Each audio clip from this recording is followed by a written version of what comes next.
Before we begin, this is a reminder that this is a remote meeting and teleconference using Zoom pursuant to 1 MRSA Section 403-A.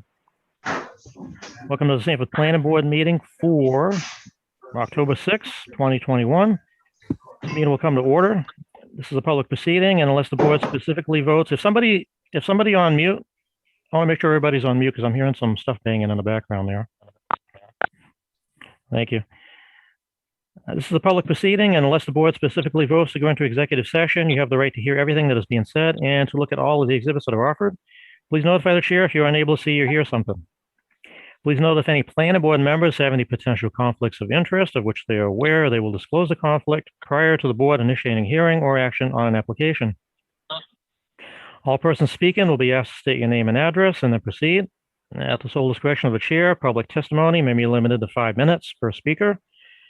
For each item, the applicant will be asked to describe the project. Thereafter, the chair will ask proponents of the project to speak, followed by opponents, and then those who are neither for nor against, who may want to ask a question or make a general comment. Everyone who would like will have the opportunity to speak to the board through the chair. Any questions must go to and through the chair, who will then decide at what point to either ask staff or the applicant to respond. The chair may wait until after the testimony has concluded to seek answers to any questions that are raised by the public or board members. Please note that any rudeness, uncivil behavior, clapping, cheering, booing, etc. will not be tolerated. If these behaviors occur, the chair at his discretion may terminate the hearing and reschedule it for another date. In addition, the chair at his discretion will limit repetitious comments, though it is appropriate for an individual to indicate that he or she agrees with the previous speaker. Prior to closing the public hearing, the chair will ask if there are any new comments. Then the applicant will be allowed to make a single rebuttal in response to the testimony which was provided. Once the public hearing portion of the meeting is closed, the chair will accept no additional public comment. However, a member of the board at the chair's discretion may ask the applicant or a member of the public to respond to a question. This will not reopen public comment. Planning board decisions are based solely on whether an applicant has provided sufficient evidence to meet the requirements of local, state, and federal laws. In this regard, public testimony is most effective when it considers the impact of a project in light of Sanford's subdivision, site plan, shoreline, zoning ordinances, and other relevant regulations. After the board votes on the merits of each project, it will vote on written findings of fact. Since the findings may substantially affect any appeal rights, and also as a matter of courtesy, the board asks that those attending the meeting not leave until the board has adopted the findings for the project you are interested in. After the planning board makes its final decision, any reconsideration by the board must be made at its next regularly scheduled meeting. If anyone wishes to appeal the board's final decision, he or she must do so within 30 days. The city's ordinances and comprehensive plan are available for viewing on the city's website and in the Planning and Development Department's office at 919 Main Street in Sanford. Remember, this is a public proceeding. You have the right to see and hear what is happening, and we welcome public participation. Okay, going to our agenda. Let's take a roll call vote for attendance. Jan? Sorry, I turned my paper over. Diane Connolly? Present. Joe Hanslett? Present. Oliver Jones? Here. John McAdam? Here. Thomas Morgan? Here. Crystal Tenney? Here. And Lenny Hoare? Present. Okay, and I think that makes 7 to 0, right? We have a quorum. Okay. So that brings us to the next item on our agenda is the minutes for September 15th, 2021. Do I have a motion to approve? Motion to approve, Jack. Second. Seconded, Diane. Okay, I heard Diane. And we just need a vote. Jan, this is a roll call also. Okay. Thank you. Diane Connolly? Yes. Joe Hanslett? Yes. Oliver Jones? Yes. John McAdam? Yes. Thomas Morgan? Yes. Crystal Tenney? Yes. And Lenny Hoare? Yes. Okay, we got 7 to 0 on that. Okay. On to hearings and business. First item on our agenda, we are not going to hear tonight. This is going to remain on the table for Bonnie Big Pond. So we'll go on to item 2. This is file L25-33, Townhouse Solar. Here of MSD Sanford is proposing a zoning text amendment, zoning map amendment on tax lots L25-33, L24-6, and R8-69A, and R8-69. This is for a major site plan and conditional use to develop a 4.5 megawatt utility solar project on property owned by Townhouse Properties. That is tax map lot L25-33 and L24-6. Is located near 104 Hanson's Ridge Road. Beth, do you have any background for us? Whoop, I'm yeah, going go to ahead, Jim. recuse myself as an abutter, but I'll be listening. Okay, very good. Beth, do you have any background for us on this application? There's quite a bit of background in the written material that was submitted to you. This item was tabled a couple of meetings ago. You did open up the public hearing and receive testimony. There were a number of concerns expressed at that meeting. The Site Plan Review Committee had not yet made a recommendation, so the board was unable to act on the site plan and conditional use portion of the application. The recommendation was that the board act on the zoning request so that that could move on while the applicant continued to work on the revisions to the submissions. The board did hold the public hearing because they were I'm assuming that it was because you were anticipating some revisions. You left the public hearing open, Mr. Chair. Just as background, the applicant has submitted additional materials, and the Site Plan Review Committee did meet on the site plan and conditional use portion of the application yesterday. And they did make a recommendation for approval with a number of conditions. I think at that point, unless you'd like more information, that's enough for me to sort of open this up. I think that the applicant is prepared to describe the changes in the submission, which might make sense to get the revised plan posted on screen share, and then to have them make a presentation so that the board and the public are aware of what the changes in the proposal include.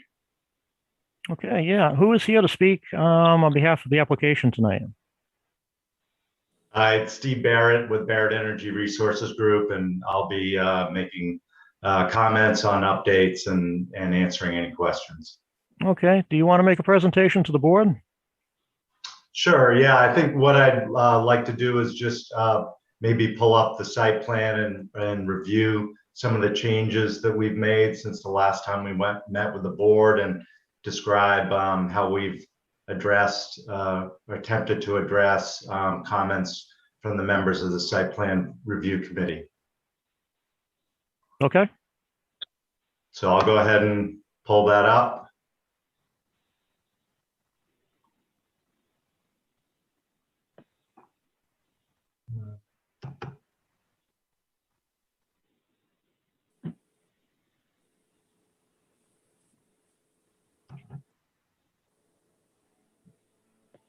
Sorry, I thought I had it right there before me.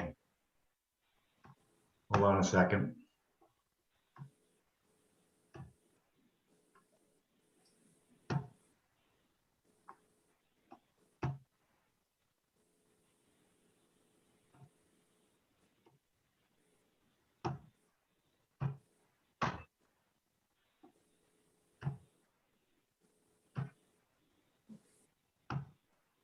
Okay. Excuse me, Stephen, could I ask you to also introduce the other members of your team who are here tonight? Sure. You heard Bill Heck. Bill is one of Synergy's employees who's working in Maine, kind of coordinating between development and construction. So We have 15 projects currently under development in Maine, various stages, and several are preparing construction activities this fall, and Bill's involved with that. I don't see Chad Chabazi on the call, but he may be joining as well. And he's our Vice President of Development for Synergy. Can everyone see my plan? Yes, we can. Great. Okay, so we, as you recall, we met with the Site Plan Review Committee on August 31st, and then the Planning Board on September 1st. And then we've been working on changes to the plans, which we presented to the Site Plan Review Committee yesterday, and present to you tonight. We have started working on a few additional edits based on yesterday's meeting, but they're not shown on this plan, but I may review them as well. And I do have an updated plan, but I don't want to confuse things, so I'll work off the plan that's been submitted right now. I think one of the big things we heard last time was from the public concern about particularly the view from Hanson Ridge Road, heading out of the center of town, northwest on Hanson Ridge Road. You go from a developed area into a much more rural area, and the zoning is reflective of that. And this parcel is kind of in between those two settings. So what we've done is to consider that transition into a rural area. We have set the solar project back from Hanson Ridge Road a minimum of 50 feet. So that will help reduce any potential visual impacts from neighbors on Hanson Ridge Road, as well as from traffic traveling on the road. The existing vegetation will be preserved a minimum of 15 feet. There will be some clearing further in. So while the solar panels and the fence will be a 50-foot setback, right now we're showing 15-foot stretch of natural vegetation. So that's probably the most significant change to the layout. However, we had a number of other comments that were brought up related to construction, design, and environmental impacts that I'll review next. Starting on environmental impacts, there was comments from staff about whether or not we'd surveyed the habitat of the site, and we've since provided a letter from our ecological consultant, New Earth Ecological from Saco, and they had delineated all the wetlands on the site and coordinated with Division of Inland Fisheries and Wildlife on potential turtle habitat associated with the vernal pools on the east side of the site. And so we had documented all of that in the plan previously, and I had described how we have setbacks to the vernal pools, the 250-foot radius setback, as well as 75 feet corridor to the stream, which runs east-west through the center of the site.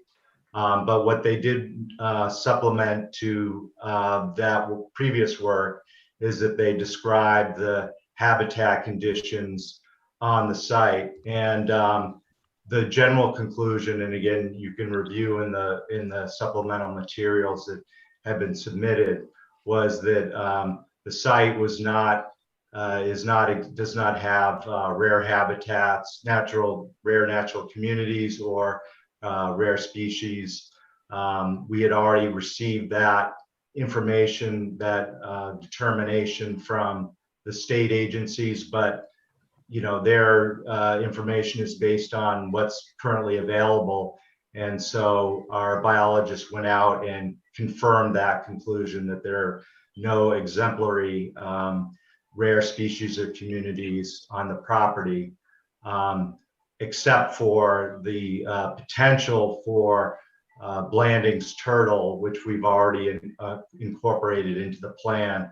So the Blanding's turtle has been found in other similar properties in Sanford. It has not been found on this property, but the habitat characteristics of the vernal pools suggest that it could occur in that area.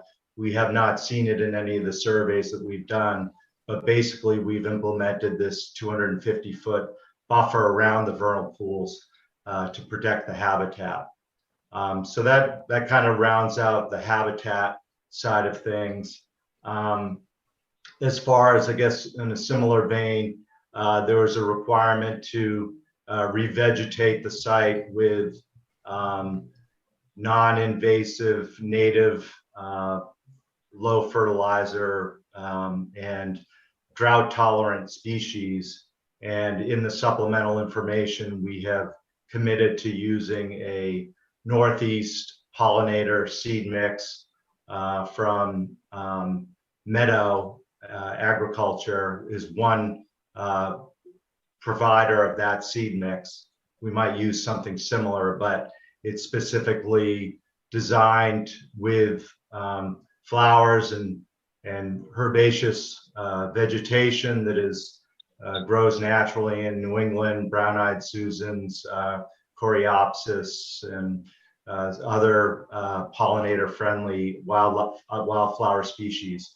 So we've provided that as a commitment. We would use that specific seed mix or something similar. I guess moving on to some of the site design issues, the assistant city engineer had asked about the sediment and erosion control. It's shown on this plan in the light green color.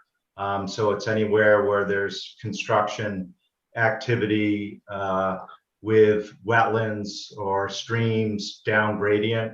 What we had showed this in a previous plan, but what we show now, and I'll try and zoom in to provide an example. Hopefully this will work. But what we've done is we've shaded some areas where we would use, if you can see my cursor, there's a part of this green erosion control line which is hatched, and those are identified as the steepest areas, and we'll be using a mulch berm in those areas as extra protection, and those are specified in particular locations on the plan. We've also discussed the grading associated with the project with the city, including the assistant city engineer. We've confirmed that we will be having limited grading, really not significant grading for much of the site, because the racking system and the piles can follow the contours of the land, and we had conceptually already proposed this at the last meeting, but we've gone back to the manufacturer and confirmed that we can install this particular racking system given these contours. So we're confident in that conclusion. I think the area where we still need to do a little bit more work is on the roadway. We are proposing an asphalt or concrete entrance, which is, I guess, I didn't know, was a requirement of the code for access directly off the road, that be a permanent surface.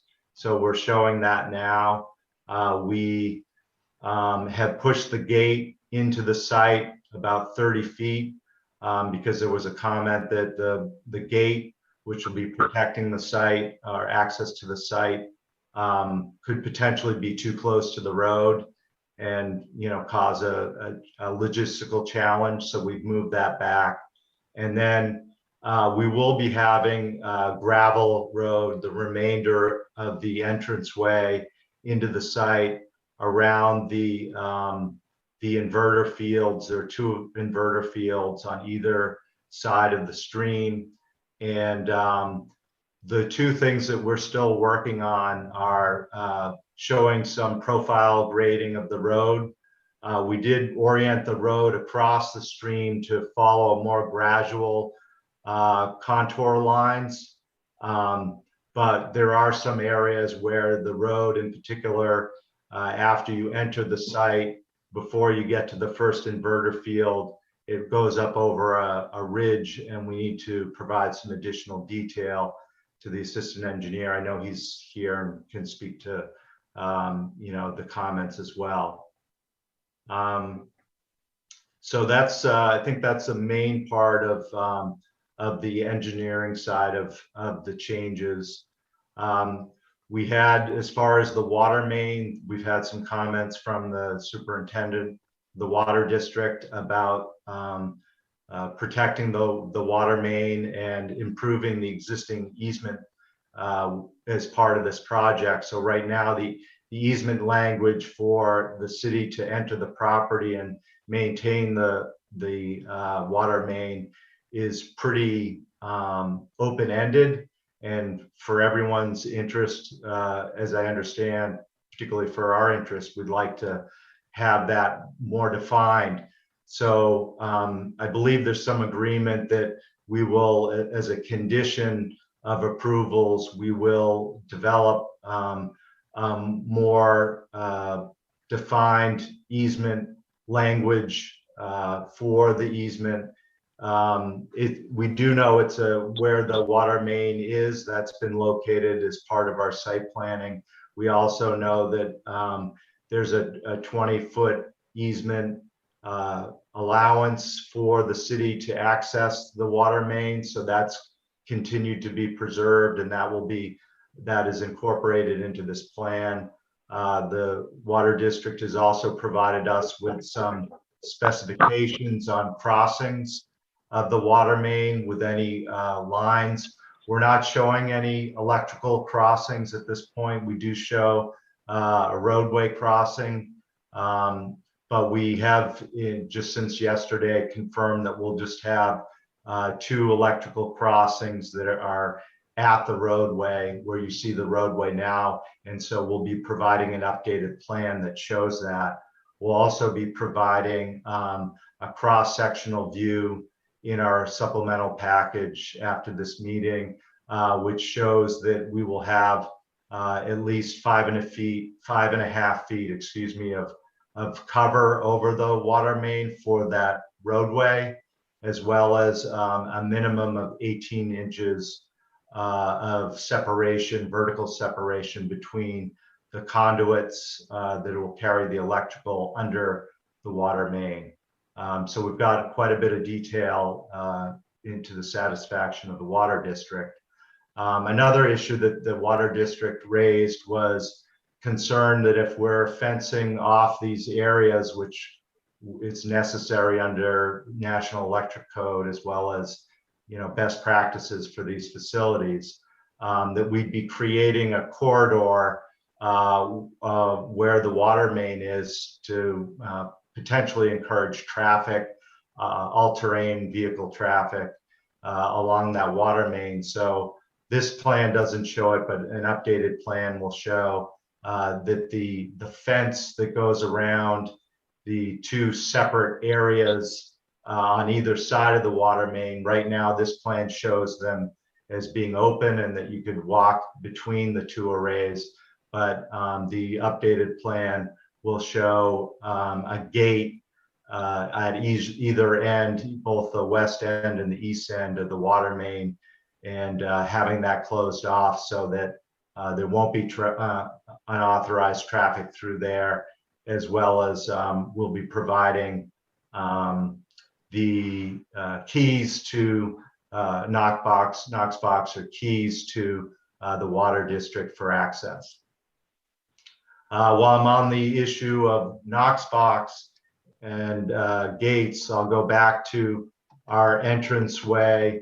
We have the access road off of Hanson's Ridge Road.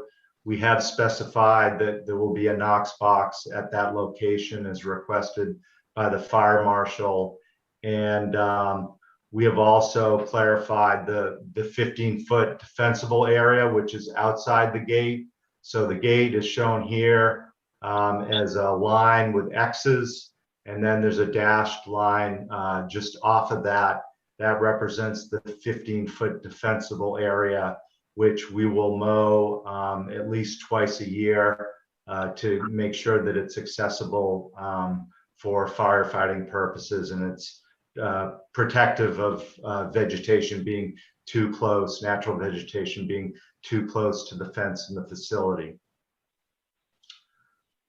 I'm probably leaving out some things, but just trying to think if that's, I think those are kind of the main comments, or maybe some other issues that'll come up, but I guess I'll pause there and ask the chair or Beth to provide direction. Okay. I think at this point we can go ahead and with the public hearing and take some public comment. We'll have plenty of time to review those details in just a little bit. So what we'll do, I'll declare the public hearing open. First, we'll start with people who are in favor of this project who would like to make a comment to the board. This is your opportunity to make a comment. Lenny, it's Maura. Yeah, go ahead. Hi. First of all, my name's Maura Hurley. I'm the managing owner of Townhouse Properties. It's a family-owned company. It's been around for about 30 years. At the last planning board meeting, I primarily listened to the concerns of the abutters and the planning board members and thought I'd just respond to a few of those items this evening, and I did write it down so I could keep it tight. First, the comprehensive plan. I know that's come up, even though that might not be a factor because solar was not factored into the last comprehensive plan, but I thought I'd let you know. My father served on the last citizens group that wrote the 2002 comprehensive plan, and I have spoken to him in great detail about why they developed the residential development zone. I think their ideas were good, but they looked at proximity of parcels to the downtown. They never looked at the specific conditions of the properties there. So they had no idea what the quality of the land was and what the lots themselves could hold. And to date, if you actually look at the RD zones in 20 years, only one of the zones has actually been developed. Recently, the planning board did look at the undeveloped parcels within the RD zone and has information proving that the Hanson's Ridge property is the least desirable for development into residential housing due to the difficulty of the land itself. Just because someone believes the owner should be building housing because the comprehensive plan says home, because housing is needed throughout Sanford, does not mean that decision is the right one for this parcel. I think Sanford made a significant error in judgment by putting this parcel and several others in the RD zone in 2002 with all the restrictions that entails. So why not housing? We did look as a family at housing subdivisions many years ago. We were strongly discouraged after digging into the project due to the complexity of developing the land for housing and the strong potential for a negative return on investment due to the costs associated with those complexities. Those deterrents still exist today as the land is still steep in many sections, still rocky, and Sanford lot values have not changed much over the past 20 years, believe it or not. Yet construction costs have risen. There are several parcels still undeveloped in the RD zone, and one large parcel that I know is currently for sale next to Oakdale Cemetery is actually looked at for the high school land. It has excellent soils. They did a vernal pool analysis, virtually no vernal pools. I'd actually be encouraging that the sale of that to a good developer if I were looking for single family housing within Sanford, because it is a much more doable project.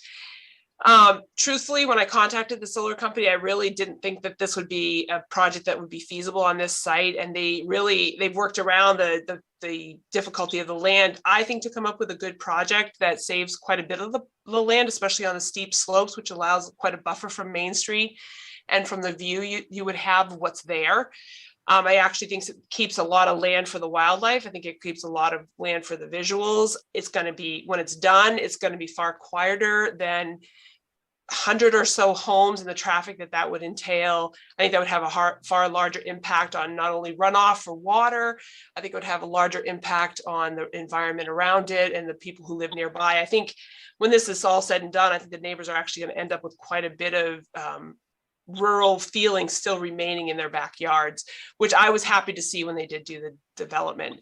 So I just thought I'd make those few comments about the parcel, about why I think this is a good project for use on this land, and why I think the comprehensive plan, they made a mistake in a couple of these RD zone locations. And since solar isn't mentioned, I actually do not think the comprehensive plan plays a part here, but I think it's come up enough that I thought I would mention it. Thank you.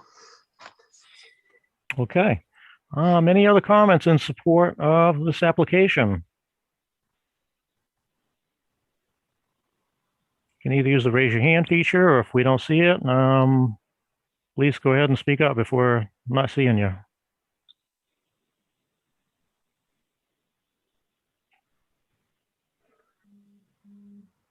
Okay. Any comments opposed to the project? If anybody would like to make a comment in opposition to the project, this is your opportunity.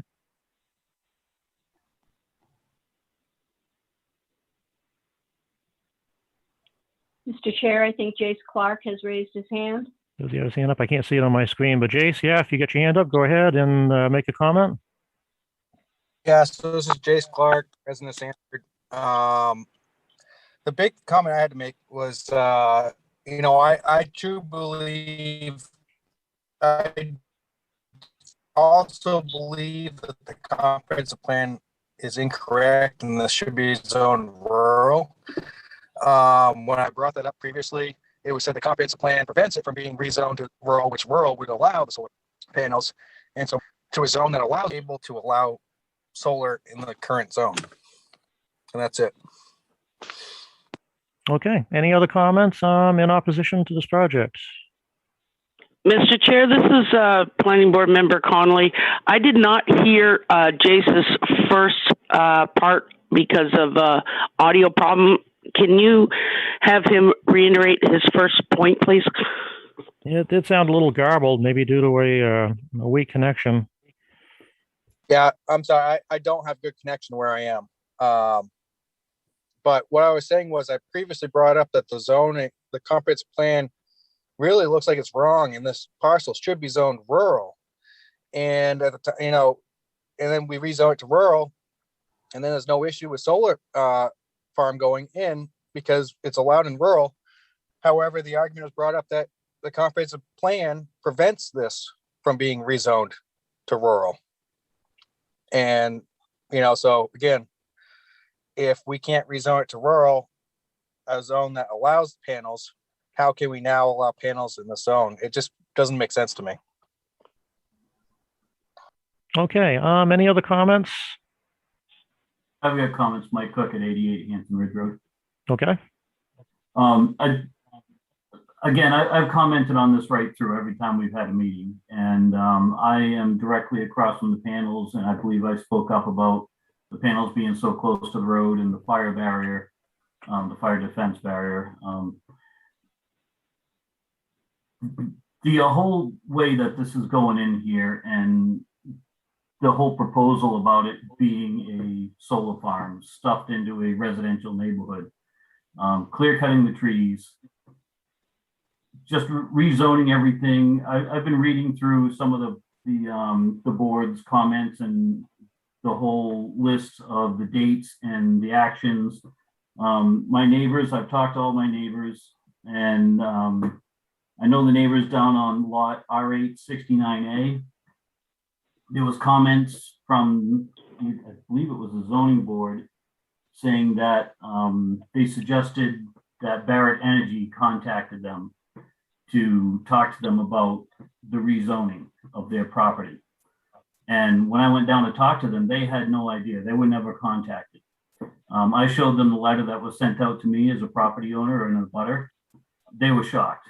And I believe Maura had some words with them about their kids playing in the woods of her property.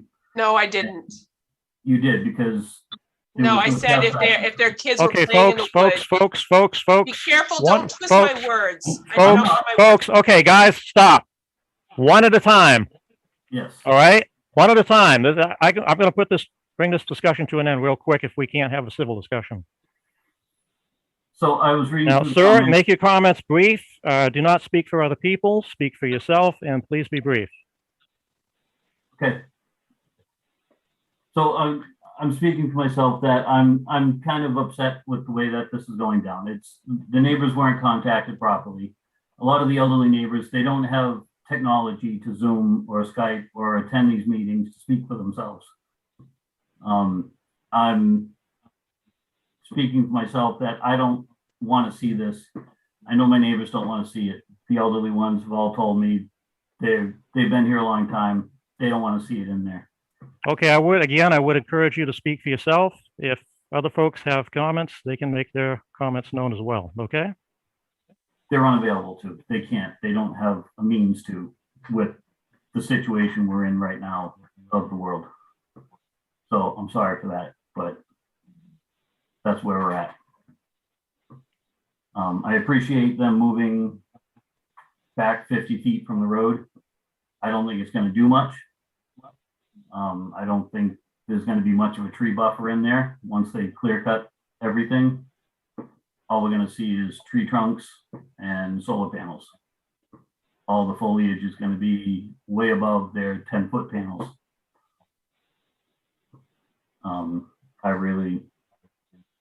I'm sorry that this seems to be the only option for the land, but again, it's a residential neighborhood.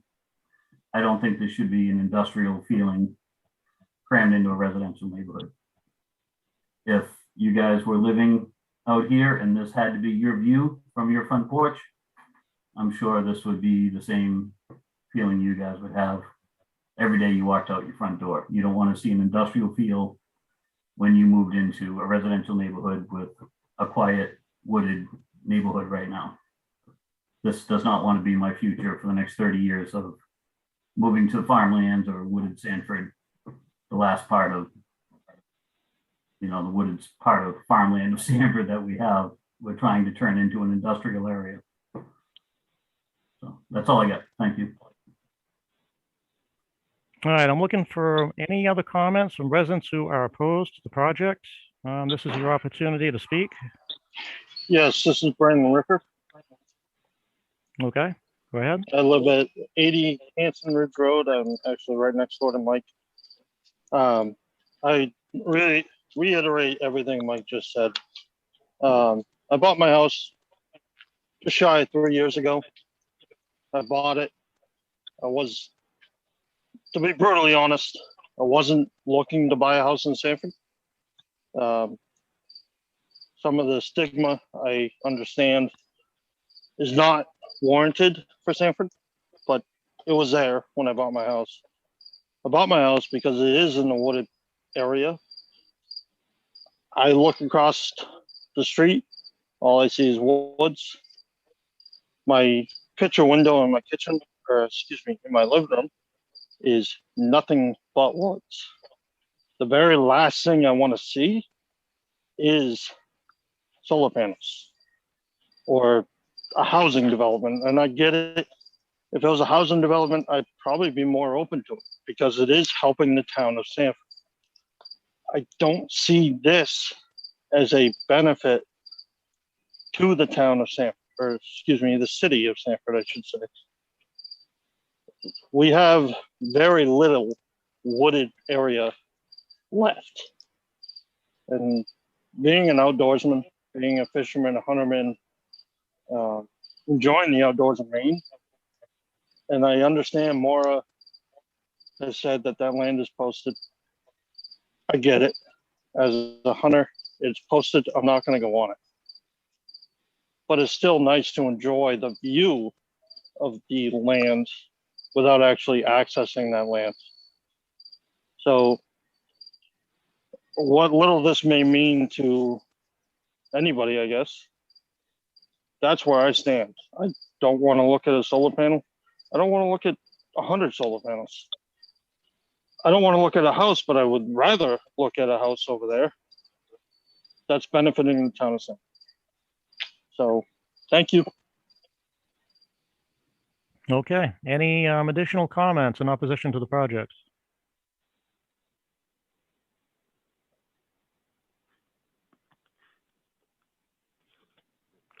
Okay, not hearing any. I'll ask for general comments. If anybody wants to make a general comment, this is your opportunity. Yeah, Lenny, this is Jack. I'm one Okay. of the abutters. I won't see any solar panels from my house. I will see solar panels when I take a hike on the trails. As this property is zoned residential development, it's 40 acres. Let's just say 20 acres can be developed. RD allows 10 units per acre.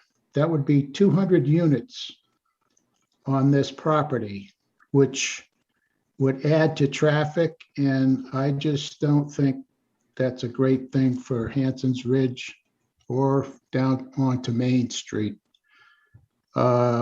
In order to do that, they would have to run sewer, which would be very expensive. There is a water line going through there already.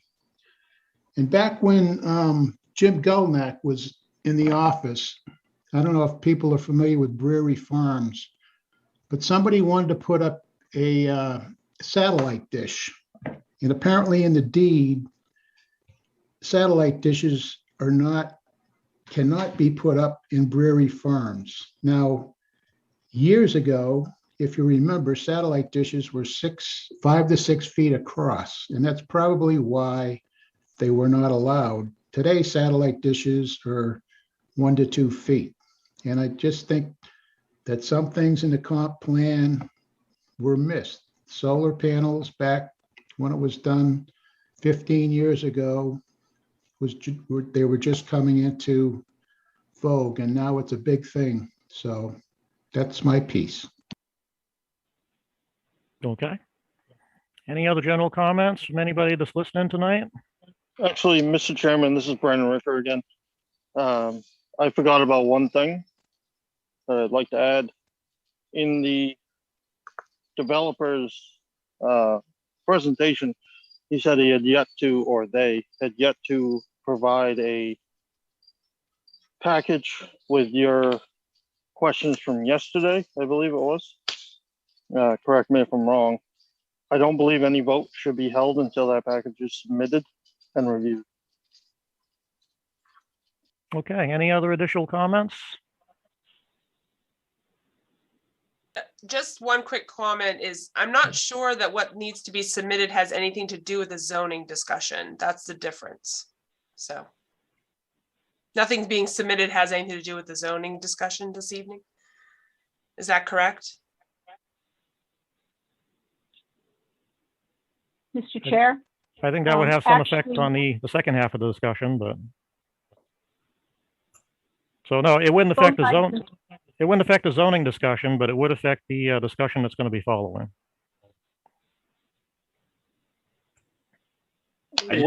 This is Chad Chavazi with the developer Synergy Power. First of all, thank you very much to the planning board for having us today. And Steve, great job on the updated presentation. I just wanted to kind of buttress some of the arguments that Mara was making regarding the site. As she mentioned, she reached out to us probably about 1.5 years ago when we started this process, mainly for the reason because her and her family had tried to develop this site for other purposes. But everyone who's on this call knows what a difficult site it is to develop anything, much rather even solar. And it's probably one of the more challenging sites in our 400 project history for us to develop. I think some of the points that she made, solar is going to be the quietest neighbor you're ever going to have, minus a cemetery. The traffic will be minimal to none once the project is built.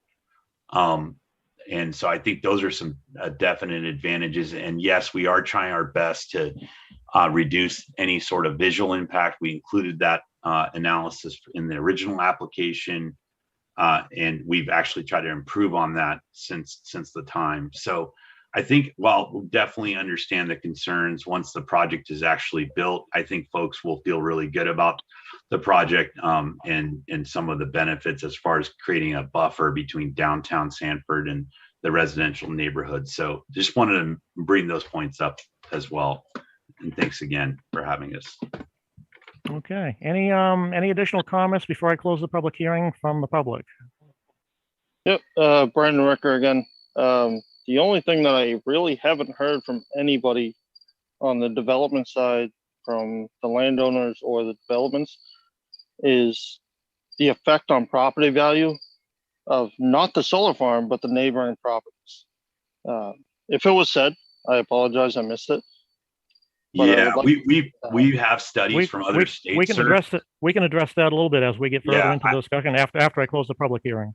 I can address that as well if you'd like, Chairman. We can address that after I close the public hearing. I just Okay. want to get the public comments out of the way at this point. Okay.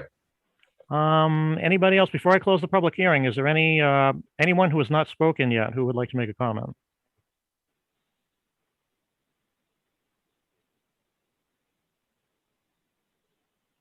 Does anybody have their hand up, Beth? I can't see it on my screen, but I'm not seeing anybody, but let me do a quick look. Hold on. okay. I just want to make sure I don't miss anybody. Right. I would just suggest to them that they should just speak up. Yeah, at this point, I guess if you can't raise your hand, just go ahead and give us a shout right now.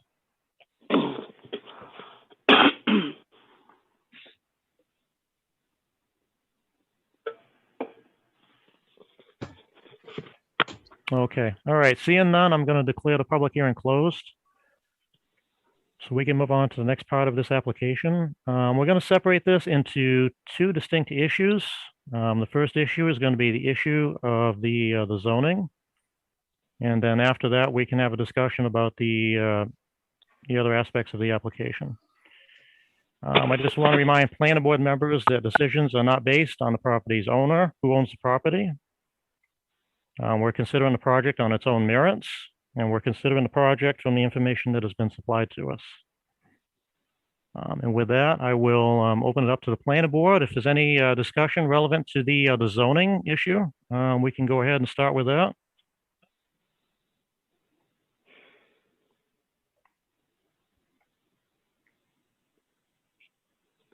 Hey, Lenny, this is Tom. Hmm? So Okay, go ahead. I hear the argument about the comp plan likely incorrect with regards to this piece of property. The comp plan is at least 20 years old.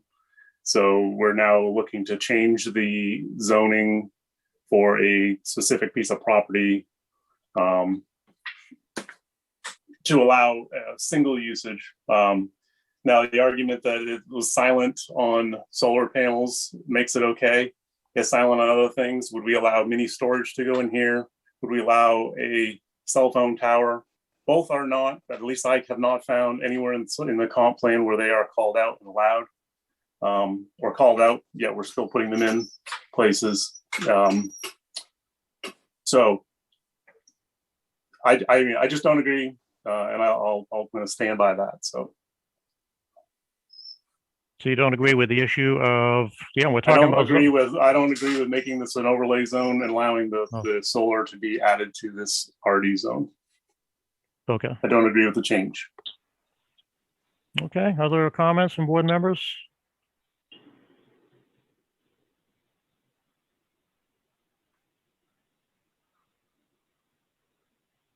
I guess I can weigh in on this. While I'll give people a minute to collect their thoughts here. I think the zoning, the comprehensive plan is a living, breathing document. Essentially, it can be changed and updated as needed.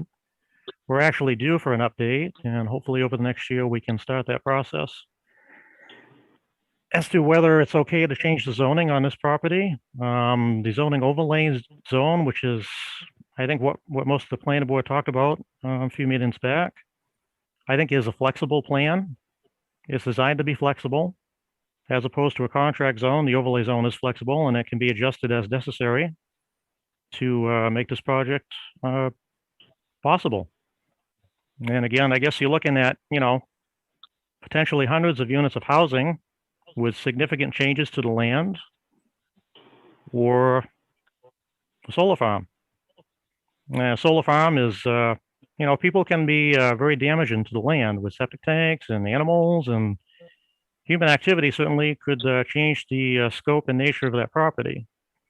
And I don't see solar cells having that effect at all.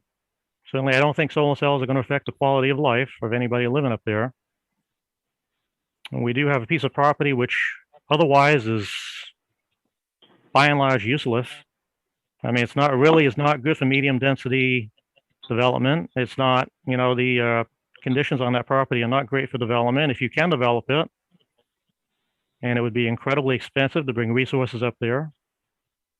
So, I mean, we have a property owner with a piece of land who would like to do something with it.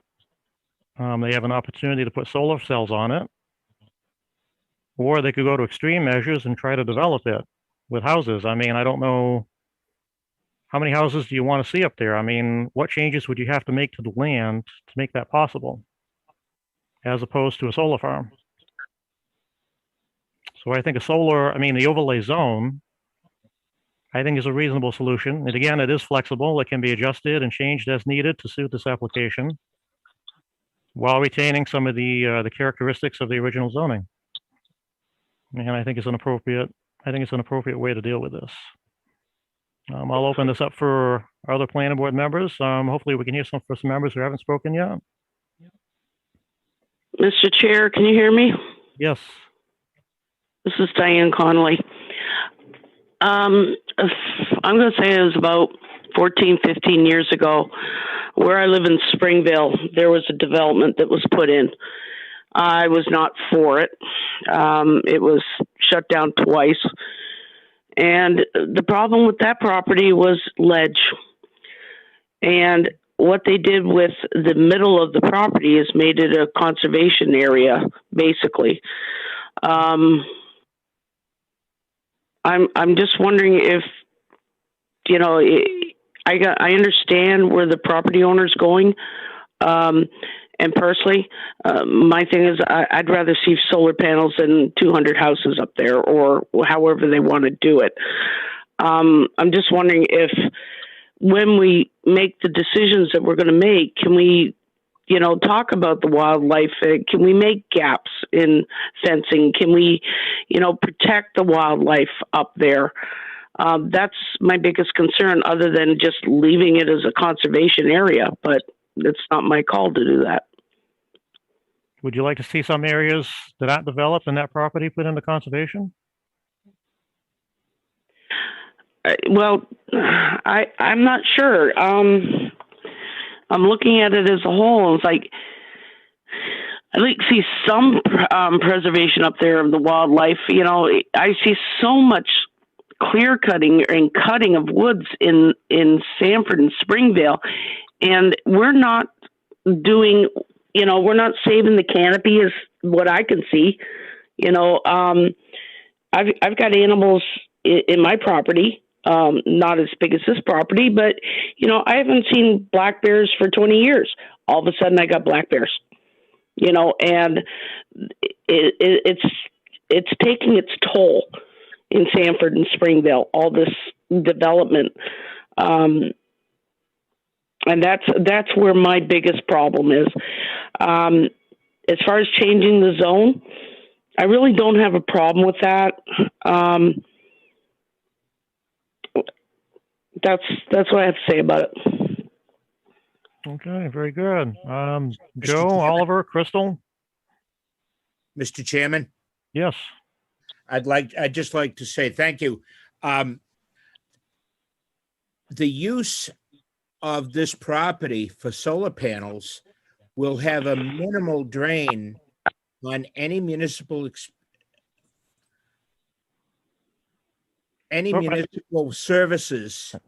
Am I on? Yeah, we lost you for a second, but you're back now. Okay. It would have a minimal drain on any municipal services, therefore a minimal drain on the budget. And once these solar panels are in, they're going to contribute significantly to taxes to the city. I just don't see a downside on this. Thank you. Okay. Oliver, Crystal? Mr. Chair, this is Crystal. Yeah. You know, it's interesting for me because I see both sides equally. And for me personally, I really agree with Diane with preserving the wildlife. I think that's a very interesting location where it's in a challenging state. But I also think Tom brought up some really great points, is if this discussion wasn't about solar, would it be about something else? You know, for instance, like the storage units he brought up. And I just need a little bit more time to think about this, because I felt the same way when we talked about it last time. So that's where my thoughts are at the moment. Thank you. Okay. Potentially, there could have been any number of proposals, and probably some of them would have required some, some input from the planning board, and probably potentially some adjustments to the zoning. So in this case, it's solar cells. Oh, exactly. And, so if you take that out and you replace it with something else, would we be having the same discussion? You know what I mean? I think probably we would on some scale, maybe not as big a scale, but. Yeah. So my lack of contribution to conversation isn't due to the fact that I don't have an opinion. I just have a lot of them. Okay. Thank you. Okay. Oliver, what do you think? For me personally, I think the comp plan is a fluid document, so it's going to be forever changing. So I'm not really worried about that part. Personally, I'm for the solar panels because they explore trying to put residential housing and stuff like that. The property isn't that conducive to do that. So there's limited stuff you can do with the actual property. So I say go the solar panels. Okay. And do you believe that the overlay zone is the correct way to accomplish that? I believe so. Like I said, it's the comp plan is kind of old, and it's like I said, it's a fluid document. It has to change sometimes. So. Okay. And anybody else from the planning board like to revisit their comments or add to that? Mr. Chair, this is Diane. Would you please shut off chat? I'm tired of seeing negative comments on there, please, if you can. I don't know if there's any way we can do that, but I don't know how to do it. I'm just opening this up on the bottom here. Yeah. And I would agree that those comments are absolutely inappropriate. So that's what I'm getting at. I don't need to read those. Okay. I guess for this point, we'll just, we're not gonna deal with the chat comments at this point. Okay, thank you. It's not part of our discussion. So. No. All right. So we do need to make a decision on the zoning aspect of this. So the issue in front of us is the overlay zone, which would allow this project to go forward relatively easily. Again, this is a recommendation that we're making to the city council. So they can take our recommendation, they can change it, they can modify it, they can go one way or the other. But what we're tasked with here tonight is to make a recommendation to the city council, and they will take final action on it. And the question in front of us is, do we support the overlay zone or otherwise? So I guess, I don't know if we probably should take a vote on this, Beth, right? To yes. finalize our recommendation. Absolutely. Okay, so I guess what we're looking for. Motion in a second. Okay, so I'll make the motion. I'll put the motion out there. Do we support an overlay zone for this property on Hanson's Ridge Road? I'll second that motion.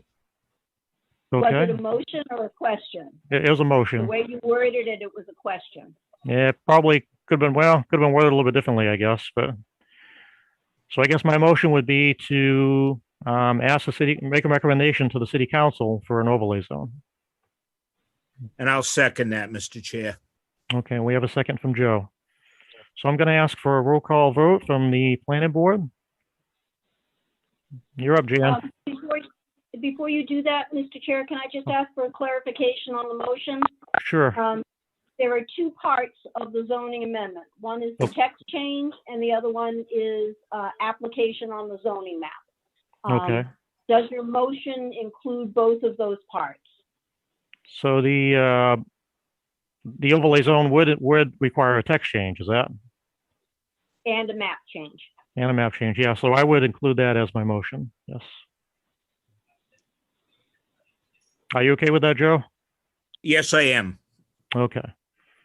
All right, so we'll go ahead and ask for the roll call vote from the planning board. Oh, we can't hear you, Jan.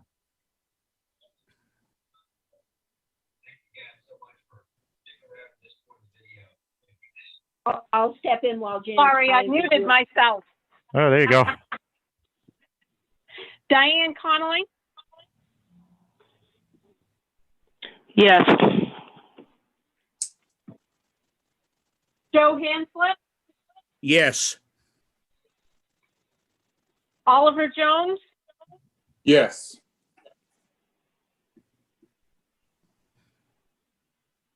Thomas Morgan, No. Crystal Tenney, No. and Chair. Yes. So I believe we have 4 yes, is that correct? Yeah, the Yes. motion passes 4-2. 4 to 4, 5, 6. Who, okay, yeah, Jack is abstained. That's right. Okay. Very good. Okay, so we'll be making a recommendation then to the city council for an overlay zone. And the next part of this discussion is going to be the application itself. Get into the meat and potatoes here. Did the developer want to make any additional comments to what was raised? Yeah, one comment, and thank you, Chair. On the question relating to the property value, so we haven't actually done an analysis in Maine, but we did a very recent analysis in Illinois where we have community solar projects there, and we hired a well-known accounting firm to do the analysis. And what they came up with is essentially that it does not negatively, the solar projects, very similar to the one we have here in Maine, do not negatively impact the property values of the surrounding neighbors. And they used a lot of different comps to come up with that. As far as, like, for example, when you have homes next to cemeteries and, different types of kind of entities, and solar projects were included. So I just want to mention that it should not have any negative impact on the property values. Okay. Yeah, maybe, Mr. Chair, I just make one comment about the wildlife. I'll just ask you to state your name too for the record. Oh, sorry. This is Steve Barrett, Barrett Energy Resources Group, representing the applicant. I just want to make a comment about the conservation aspects of the land. While the site design does not explicitly state that there are certain areas that are conserved, we have designed the project such that natural features such as the stream that crosses through the property has a 75-foot buffer on either side of the stream. So we have a 150-foot buffer. And then we also are protecting the vernal pool areas primarily to the east and southeast. And while the property is, I think it's about 45 acres, we're developing about 20. Only half of the property is being developed, and the half that is being developed will provide habitat, like we said, a pollinator, meadow associated habitat. So it'll be changed, but it's far different from an alternative type of development out there. So I think the comments on wildlife and conservation are good ones. And I just wanted to highlight how the plan addresses that, at least in its current form. Okay. I was going to ask, is Matt Provencher with us tonight? Yes, he is, Mr. Chair. Matt, have your concerns been addressed? I think there were some concerns about the access Yes, yes. So good evening. I reviewed I reviewed the latest submission, and we talked about it yesterday at Site Plan Review Committee. There's still a good portion of engineering left to do, specifically with the access road.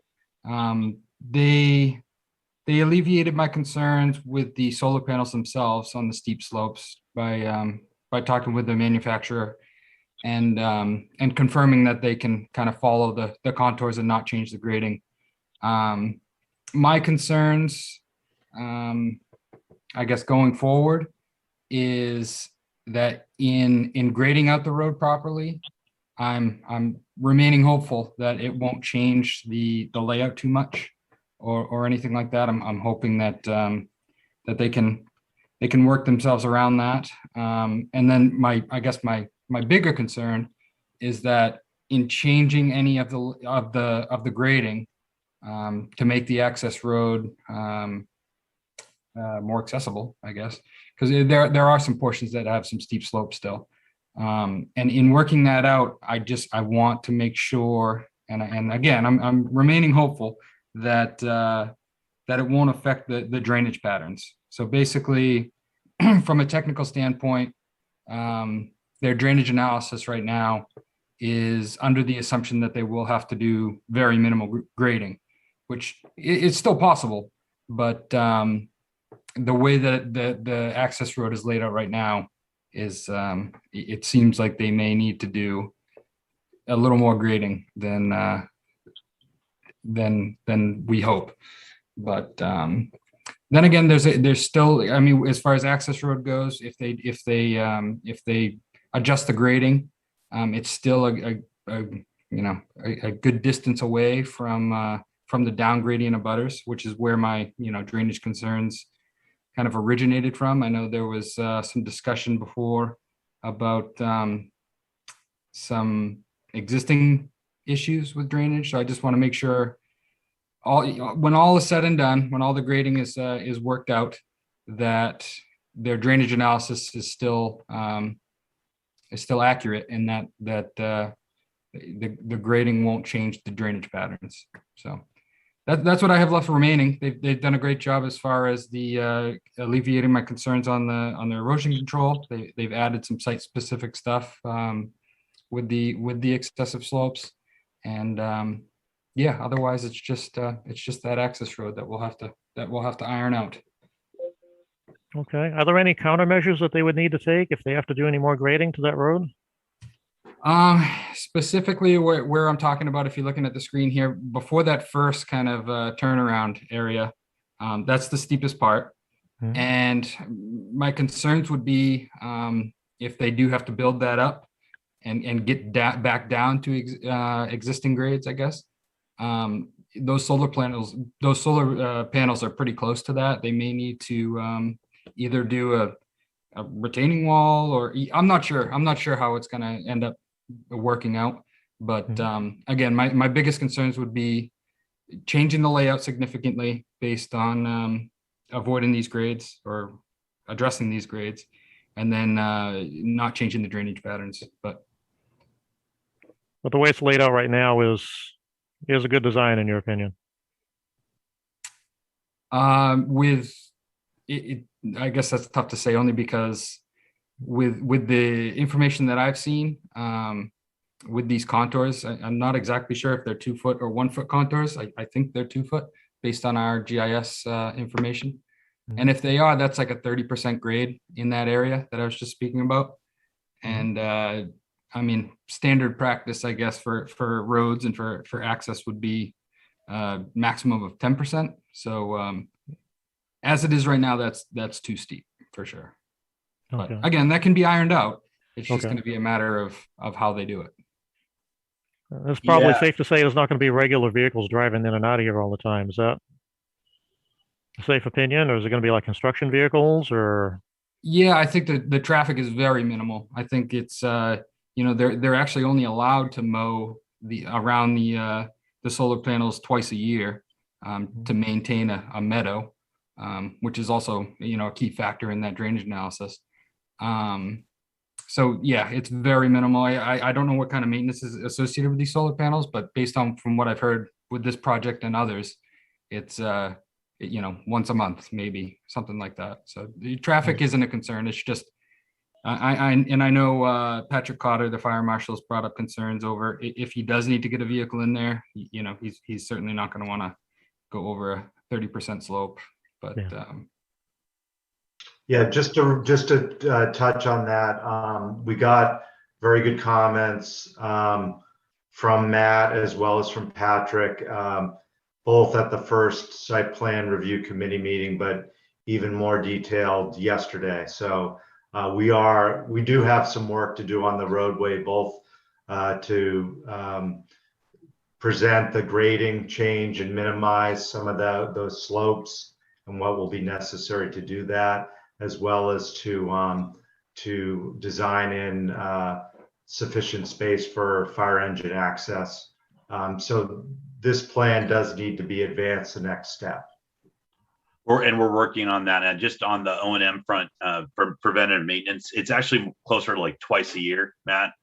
So we wouldn't even be coming once a month. It'd be twice a year just to check on the modules, the inverters, and then like you said, mow the site. So it'd be very minimal traffic coming through. But we, like Steve mentioned, we are following up with our engineering team to address the comments from the technical committee from yesterday. So thank you very much for those comments, and we are attacking those right now. Mr. Chair, if I could interject something. Yes. If you look at the recommended conditions of approval from the site plan review committee, we tried to make it very clear that the developer was taking a bit of a risk without resolving this issue and using the conditions of approval, that, should the future work and details require a modification in the plan, that they're accepting the risk that they may have to come back to the planning board. So we didn't mince words about that yesterday. They've got their work cut out. This is not unusual based upon the way that the planning board operates or has operated, of applying conditions of approval. And we tried to write those conditions tight enough that should modifications be required that affect the layout in any significant fashion, particularly around the areas that are discussed at the planning board level, that there would be an amendment in their future. They are very motivated to avoid that because they are trying to deal with the state imposed deadline to get their local permits in place. And that will include meeting those conditions of approval. Some of them obviously go beyond, live with the project forever. And so those you can never meet directly during that time frame. But I would encourage the board to take a look at those draft conditions of approval. You'll see there that there is a requirement to provide the turnaround for the access road to the satisfaction of the fire marshal and assistant city engineer, to provide specifications for materials and buildup of the access road and clarify where the pavement ends and the gravel begins, again to the satisfaction of the assistant city engineer, to provide detailed specifications for topography, grading, and buildup of the access road to the satisfaction of the assistant city engineer and the fire marshal. I think those are all of the related concerns around engineering. There's at least one more concern that I'm hoping during the course of your conversation you'll take a look at. I would like you to spend a little time with the decommissioning plan. The Sanford Water District Superintendent is comfortable with the language proposed around the conditions associated with putting the location of the underground water lines on the plan, minimizing the number of crossings. And I have not talked with Dave about this, but I think he'll be quite pleased to hear that you've got it down to 2. The whole discussion about a gate and a lock to keep ATVs out, again, was something Dave raised and with the site plan review committee yesterday. And then there's a few other issues in there. They do need to provide, they do need to make application to the Maine Department of Environmental Protection, a tier 1, I think it's is it an NRPA permit, I believe? Yeah, tier because 1 of the NRPA. Yeah, tier 1 NERPA. And they know they run the risk that they have not had their, gotten their conceptual thumbs up from DEP yet. If DEP comes back and they require some further modifications of the plan, they'll have to provide a copy of their permit, the revised plan. They'll have to tell us how that revised plan is different than the one that the planning board approved.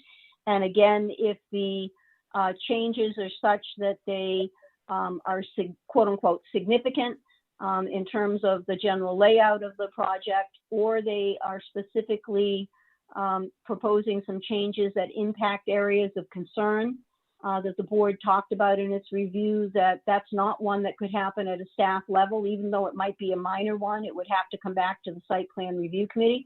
So they know that they've taken a calculated risk here.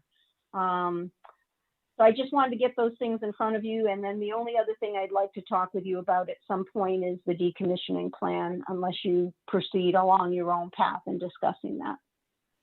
Okay, so with respect to the access road, that's a staff issue for the most part, unless they're proposing a major change to the layout. Yeah. Okay. All right. And I think the big thing is what Matthew was talking about, is if Matthew, after seeing the proposed change, is not convinced that the drainage pattern is going to essentially stay the same, he's going to have concerns about that. And that's going to probably pop this back to the planning board. Okay. Now, what's the deadline for action on this, Beth? It's up to you. They're trying to beat a deadline of the end of December. That was a state imposed legislative deadline. So basically that's December 31st, or potentially the second planning board meeting, or our second planning board meeting in December, is that? Well, yeah, but remember, they have to then meet the conditions of approval, which could take them, another month. Yep. Yeah, understood. Wait, Hey, that's Lenny, correct. this is Jack. Beth, does this have to go for 2 readings for the council? Does this have to what? Does the council have to have 2 readings on the overlay zone? Yes. So there's, and that's why these are kind of moving on separate tracks. You're looking at a minimum of 3 to 4 meetings with the city council through the course of the formal council meeting, public hearing, first reading, and then second reading. And then typically we try to get a meeting with the zoning subcommittee before first reading and in between first and second reading. The fact that they've now gone to a once a month subcommittee schedule could even delay that further. So, you could be looking at another 6 weeks to get through the city council, 6 to 8 weeks to get through the city council process for the zone change. It seems like they have time to make all these corrections they need to make.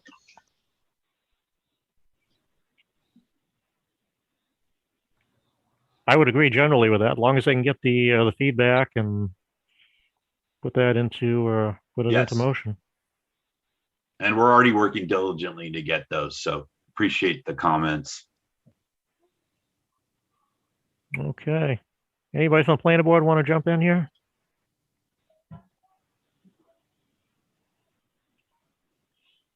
Any comments on the access road? Mr. Chair, this is Diane.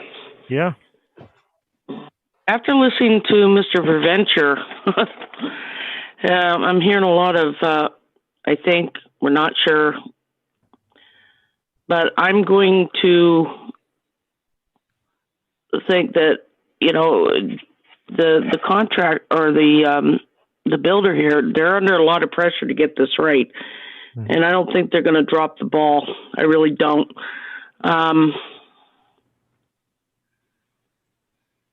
I just want to put that on record. I'm not liking what the assistant engineer is saying, but they've got like I said,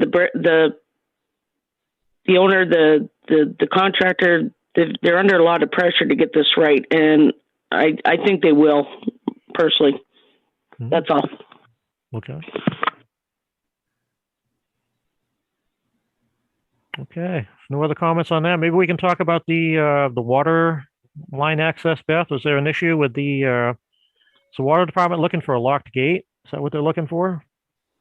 Well, there's several moving parts with the water district. The first is that they want to make sure that they want to get this easement revised, and to revise the easement, there's going to need to be some survey work. And Dave is comfortable with the condition of approval that the survey work would be completed, the easement document would be done, and it would be done to his satisfaction. And I just need one clarification here with the applicant. The Sanford Water District is a separate legal organization. And so dealing with them about the easement, you will not come back to the city council about that easement. The city council does not hold that easement. The water district does.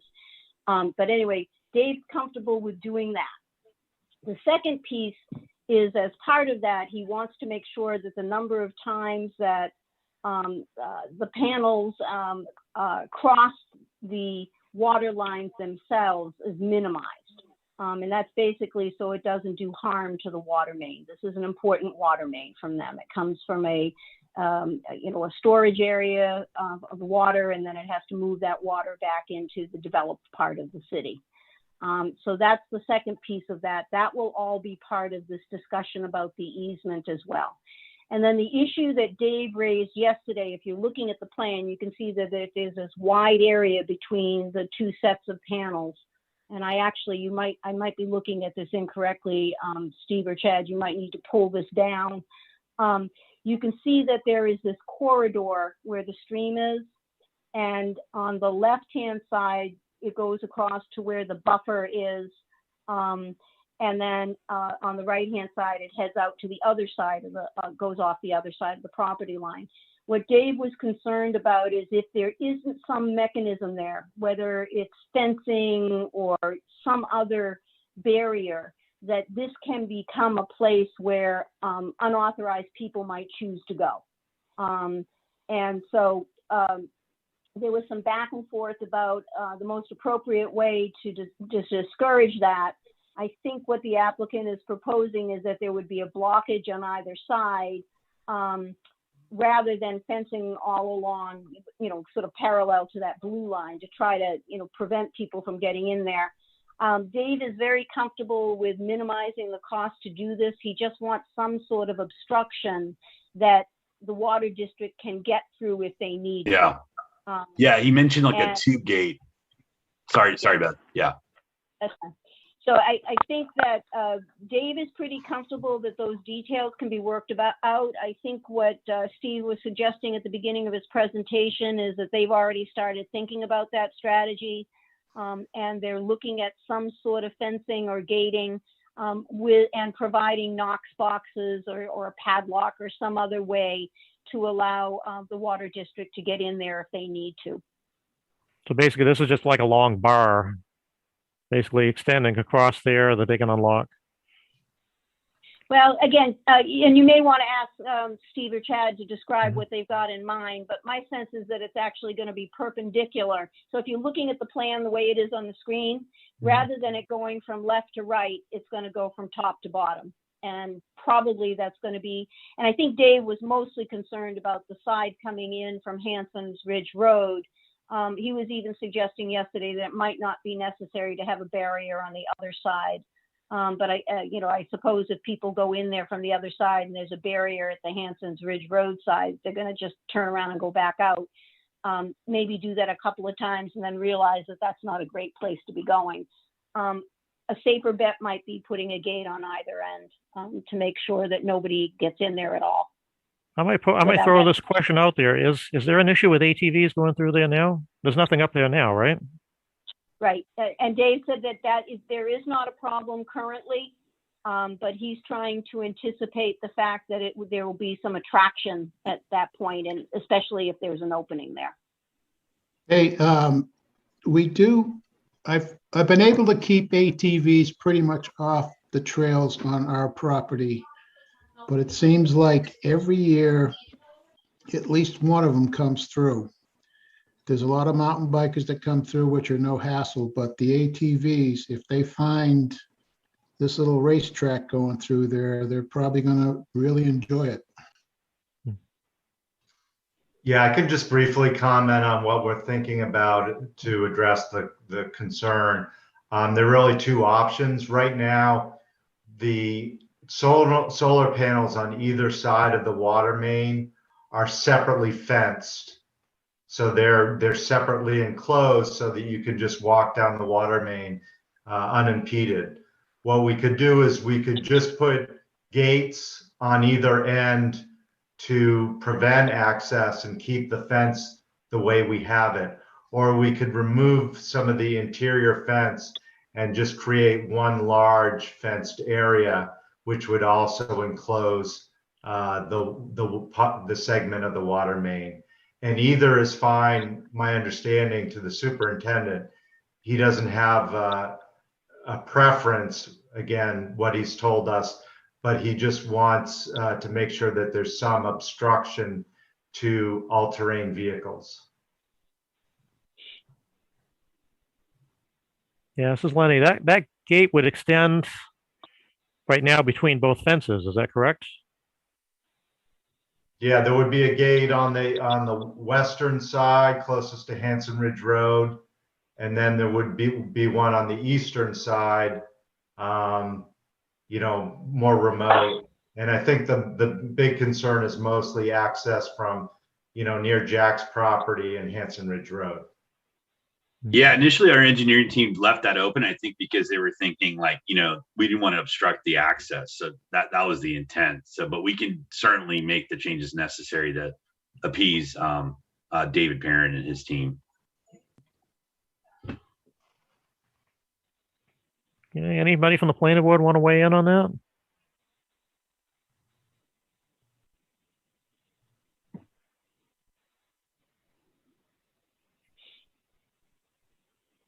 Mr. Chair? Yeah. Jack has some legitimate concerns with the ATVs. Now, I own one, but, you know, and I try and tread lightly on properties and stuff like that and try and play by the rules, but unfortunately there are some that don't. And I think you're going to have to put some type of fencing in there. I know in the past he's made statements about, you know, dirt bikes, ATVs going through the orchards and stuff like that. So unfortunately, it probably will happen. So do you think what they're proposing is going to be enough to keep them out? I think so. Yeah. Maybe a little signage would be helpful too.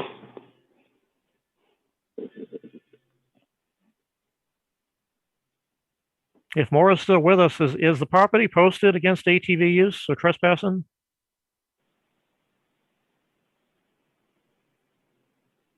Mr. Chairman. I'm sorry, Quinn. I'm still here. Okay.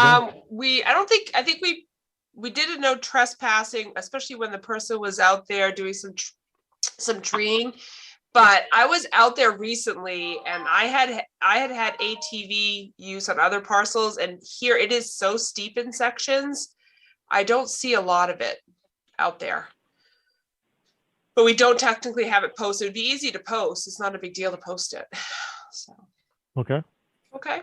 Yeah. Sorry, I'm planning the candidates night is tomorrow, and I've got a few candidates with outbreaks. So the high school homecoming dance is coming home to roost. Mr. Chair? Yeah, go ahead. Yeah, I think a post or two or some kind of a warning would be nice. You know, just give everybody a heads up. Maybe posted at either end of the entryway. Yep. Okay. Joe, Oliver, Crystal, Tom, any comments on that? I'm all set. Yeah. All set here, as long as you guys put signs up warning people, I'm okay with it. I thought there already were signs. Or am I getting this confused?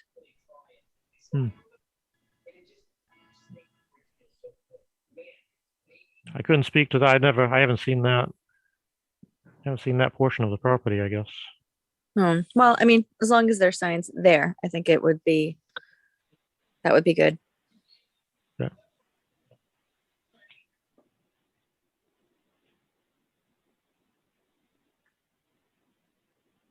Okay, so we're good on that issue? I think so. Okay.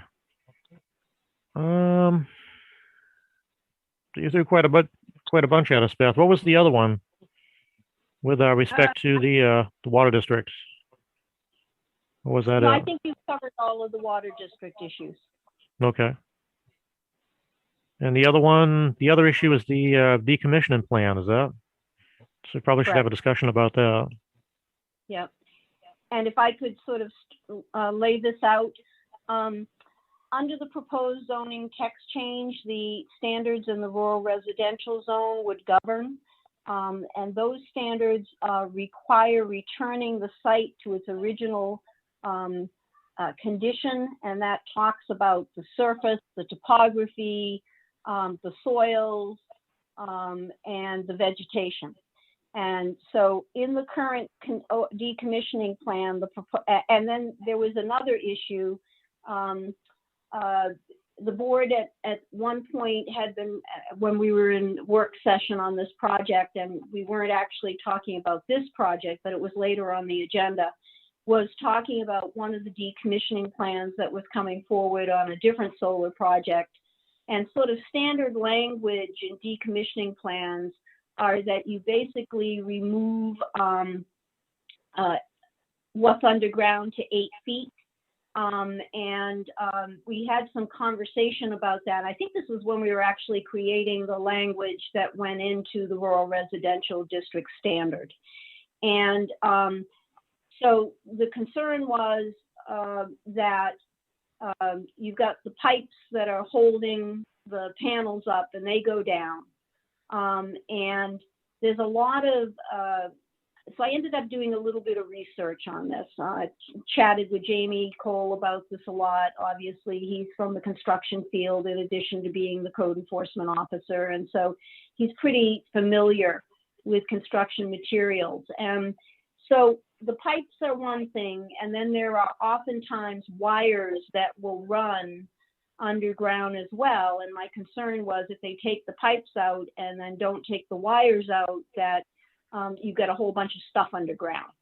And so Jamie pointed out that most developers or owners would be motivated to actually get that wiring, because there's a lot of material in it that's recyclable and valuable and will reduce their decommissioning costs if they can repurpose it. So then we talked about, well, gee, the wires just go through the ground. No, they're usually put through a PVC pipe, a conduit. So if they pull the wires out, but then they leave the PVC conduit there, then you basically have PVC conduits underground. As we were talking about the rural residential zone, remember we were talking about once the farms go away, repurposing them back to farmland or forestry. And you don't want to have a lot of plastic underground. Not such a big deal when you're talking about the developed portion of the community. And I think about this like, sewer and water lines going to a manufacturing facility. When they close down and take that building out of there, we don't require them to pull those pipes that are underground out because the presumption is that this is an area that's designated for development. And anybody who is putting a new development in is going to either avoid those pipes that are under there, or they're going to find them when they are, digging up their site to put their own utilities in place. And so they're going to remove them if they're inappropriately placed. When you're talking about a rural residential district, you're talking about, using the soils. And so it's a different thing. And that's why the language is the way it is in the ordinance right now for the rural residential district. Because this is proposing under the text change to use those same standards, I pointed this out to the applicant. They came back and they indicated they would take everything that's underground out of there. They had made a verbal representation to the planning board at that workshop that I mentioned, and I reminded them of that, and they said that they would be good to their word.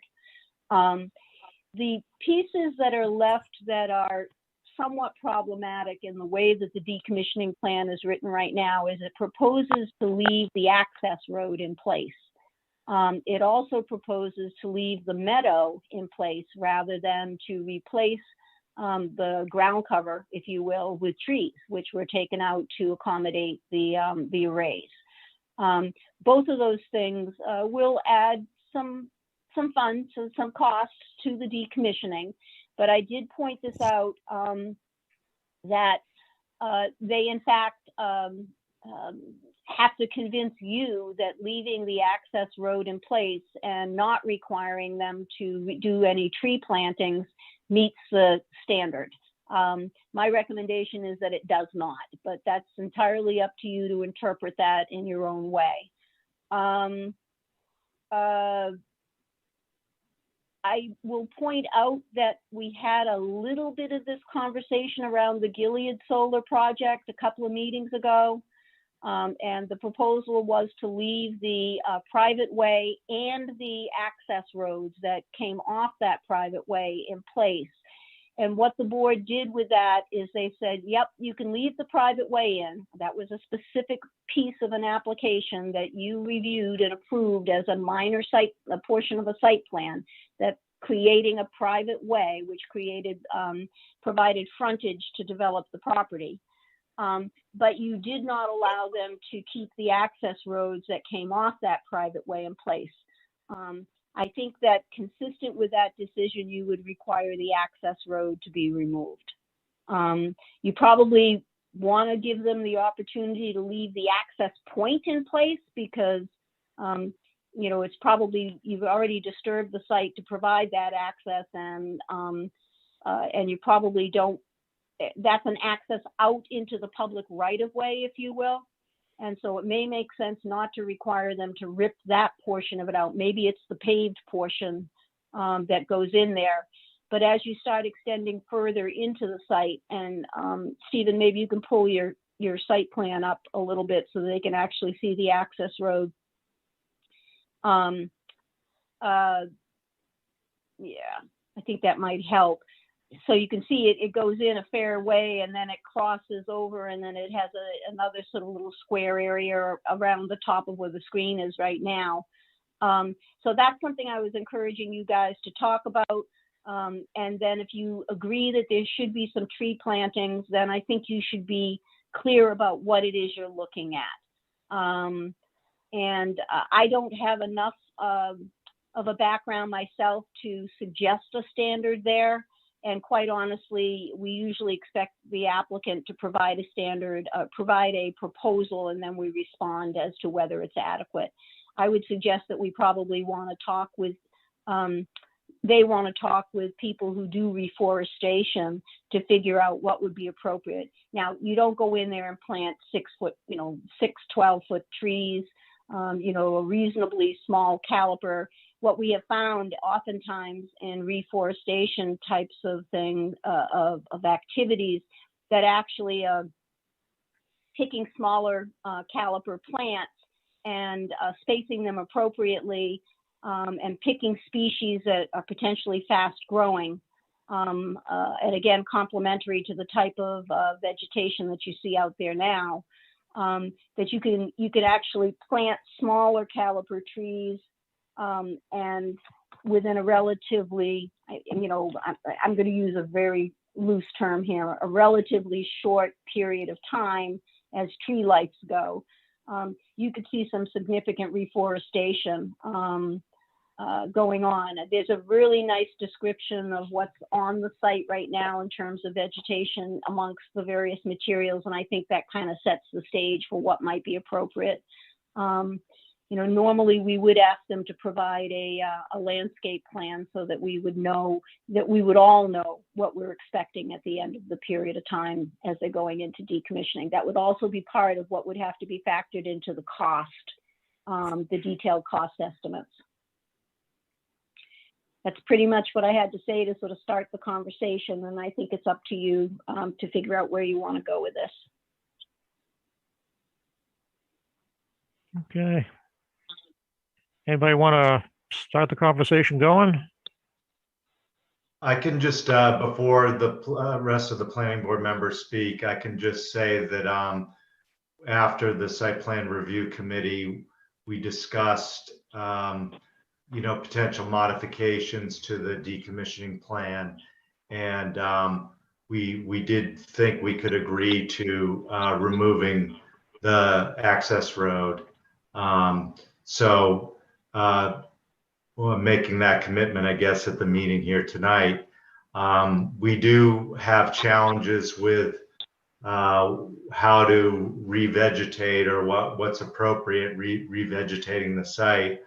The landowner will be resuming control of the property when we decommission the project. And if the landowner decided that they wanted to do something with the land that was, more appropriate with the meadows that are existing, it seems like it might not be in the best interest of everyone to replant that area. It's still undeveloped. We'll be removing all of the equipment, and it will be in a natural state. If it were just left alone, it would likely revegetate itself with, native species that are in the adjacent forested areas. But I guess, it seems like while removing the roadway would remove the human activity associated, we're not really sure that, we agree with the idea of revegetating with tree saplings or something of the like. Yeah, that's not typically required of us in Maine. We've already gotten maybe Steve, together we've gotten 8 to 10 projects approved in Maine, and like several decent sized jurisdictions, including Waterville, and Fairfield and other jurisdictions, that have pretty strict rules. And we have not been required with Wiscasset. We have not been required to reforest sites in those jurisdictions. And so, frankly, we haven't been required to do it on any of our projects. So yeah, I'd agree with Steve Barrett in that, we're fine with taking out the access gravel road. That's okay. It's additional cost, but that's fine. But for us, it really comes down to what the landowner intends to do following this. And we're talking about 36 years from now, potentially. So obviously they'd have to come back to the city to get approval for other types of uses of the site in 36 years, but potentially, but for purposes of what we have to do for decommissioning, that's never been required of us. I just want to throw that out there. I'm not saying, obviously what you guys are going to, as the city, are going to determine what we're required to do, but I would just say that that's never been required of us.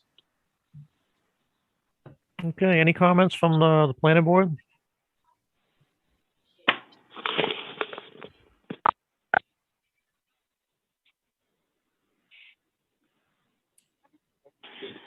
Mr. Chair? Yeah. I've already said this and I will say it again. I'm not a big fan of taking from the land and not giving back to it. I'd like to see something. I'm not asking them to put maple trees up there or a grove of aspens or whatever, but at least give something back. Take everything out of the ground, get the pavement out of there as best they can and give something back. And I'm okay with that. Yeah. I'm not asking them to buy 500 winterberry trees or anything like that, but at least give something back. Thank you. Well, I think like Mr. Barrett mentioned, and thank you for your comments, we would put it back into meadow habitat. So it would be back in its original condition minus the trees. But to have us reforest the site, that's just never been required for us to do that. No, and I'm not asking you to. I'm just, give something back. Right. Okay. That's all I'm saying. Okay. Yeah, we can discuss internally, Steve. Yeah, I don't think I'd be looking for tree replanting. I don't think anybody's asking that. I don't think that would be possible, but okay. But something, I agree. One other thing I should mention is according, and I've walked the site, and I know Steve has as well. And Mara, if you're still on, if you could speak, I mean, the site's already been heavily cut in several areas. So yes, while we are clearing it, it's a lot of scrub. Yeah, there's a lot of scrub. It's smaller. I treated 3 or 4 years ago, and so it's a lot of scrub in these areas. So yeah, the good trees are in the areas that you're going to actually be not touching. So. Exactly. Can I ask what the revegetation plans have been for the other solar projects in Sanford? If we can get a sample, that'd be great. Yeah, that would be great. Yeah. Because if there's been that requirement, then we should meet the same requirement as the others. Yeah. The only other one that it's happened with in the rural, well, I take that back. I'd have to look more. I was thinking Gilead down on Blanchard Road was the only one. And because it was a tree farm, there was a large central area that was largely cleared anyway because the trees were planted and then cut on a regular basis. I'm thinking the Gilmet parcel, because he took a lot out on the Gilmet parcel.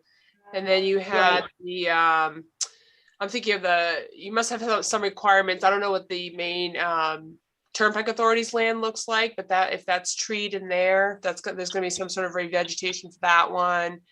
If it's apples to apples, I mean, if everybody else can be doing a revegetation plan, we'll follow some sort of plan similar to the ones the city would like to see.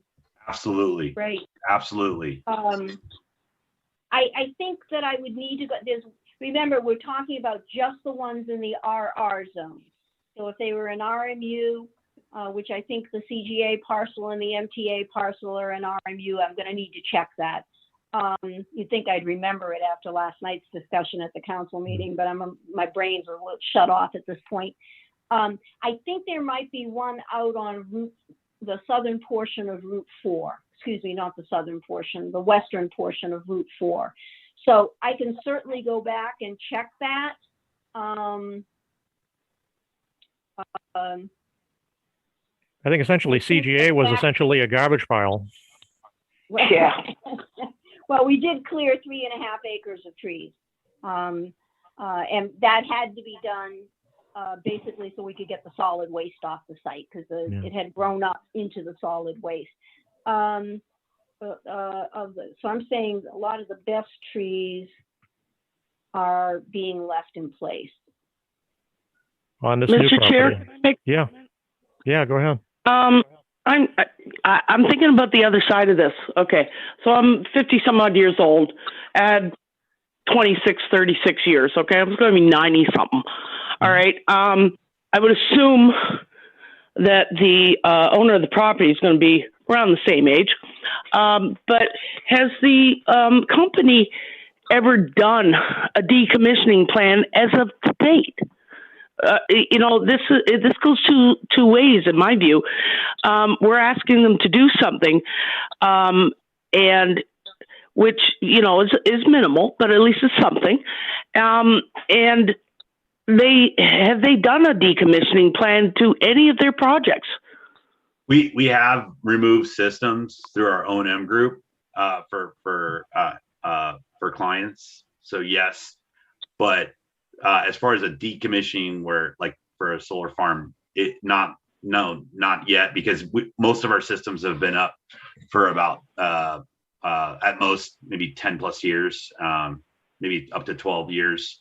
So it hasn't run its useful life, but from what I've been told from our O&M team, operations and maintenance, it's actually the bonding amounts are much larger amounts than we actually need to remove the sites. So I guess I don't know if that provides any comfort, but yeah, I'll just leave it at that. Well, then, Mr. Chair, I think it's something we're going to have to wait and see, and maybe the next generation will have to deal with any repercussions, or if there are any. Yeah, because we don't know what's going to happen, obviously, 30 plus years from Exactly. now. Be how many planning boards forward, or maybe there won't be a planning board 36 years from now. But at least we'll get something back anyway. Thank you. Okay. Eventually, trees will come back even if you do nothing. Mm-hmm. They'd probably be similar to the scrub that's there now. Is that a fair? No, I mean, if you walk my property, there's all kinds of stone walls where there were sheep years and centuries ago, and they've all grown up to pine and stuff. I mean, you get stuff like ash that will come up first, and then eventually other species will come in. But it's not going to be overnight. No. Yeah, I imagine the wildlife out there is probably going to be instrumental in helping to spread some of those trees. Oh yeah, looks like Matt's got his hand up.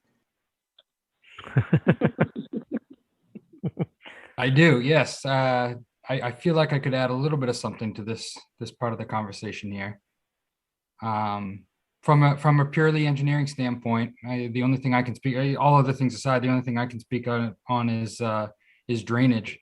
And from a numbers perspective, a fully grassed meadow actually creates, I guess I'll call it slower runoff than a forest. Basically, with the tree cover, you wouldn't have as much ground cover, and there'd be more or faster stormwater runoff. So that's that might just be one thing to consider. So from an engineering standpoint, a grassy meadow might be better. Correct. Yes. Okay. From drainage. Yeah. For drainage. Okay. Tom, Joe, Oliver? I guess the only thing I'd like to say is whatever is decided to be done. Can you hear me? Yes, we can. Whatever is decided to be done as far as the decommissioning, and Jack made an excellent point that over time there's going to be trees and vegetation that will come up on their own. But I want to make sure that if there's something that needs to be done to prevent erosion, that will be considered.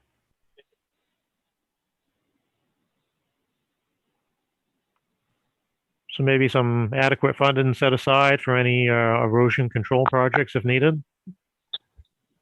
I don't know that there needs to be funding set aside. I would imagine they're going to have a fund.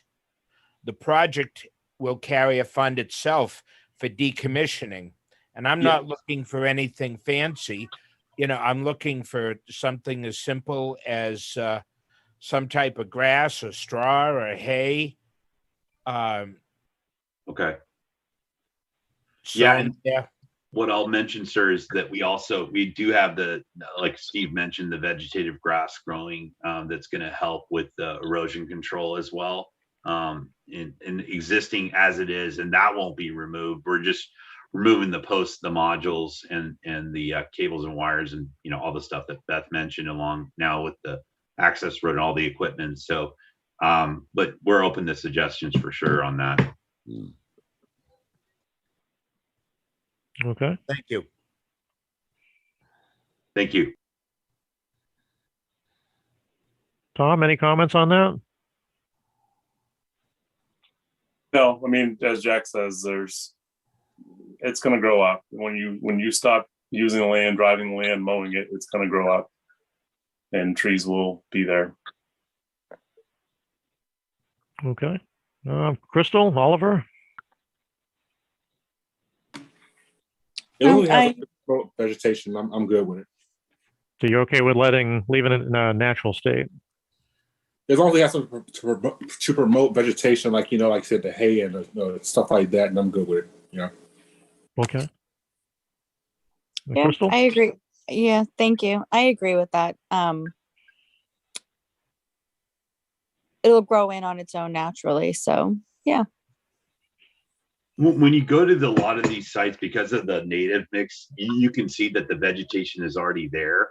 And so essentially just imagine pretty much all the equipment coming out. And then like you've all mentioned, or many of you mentioned, the vegetation will continue to grow naturally.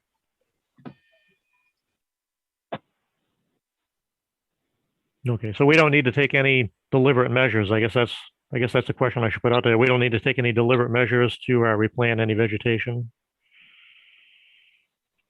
Maybe do some seeding or something, or at least in the area where the cells are being taken out.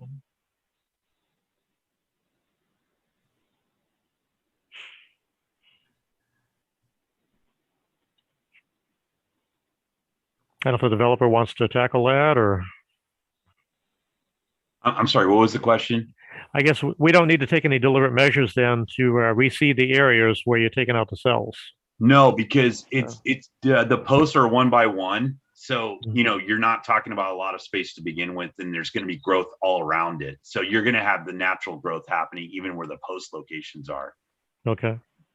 Yeah. So yeah, just one comment I'd make is that in we the could re-seed that decommissioning plan, in the decommissioning plan, we state that we will have to do the permitting required. So that would require us to do sediment and erosion control as part of the decommissioning process.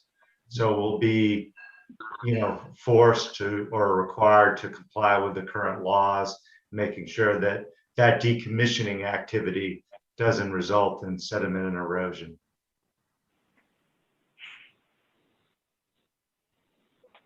Okay. So I guess if there's nothing else, I guess we're good with the issue of the restoration. Are we okay with the buffer around the property? Is there any comments or concerns about that? Beth, were there any concerns about the buffer? The one thing I thought you might want to do is just have a conversation with the applicant about what one could expect based upon, and I think there were 2 areas that were raised. One is along Hanson Ridge. You know, you now have a 50-foot setback. If subtract out of that the 15, so it's 15 minus 15, 35 feet between the defensible area and the road.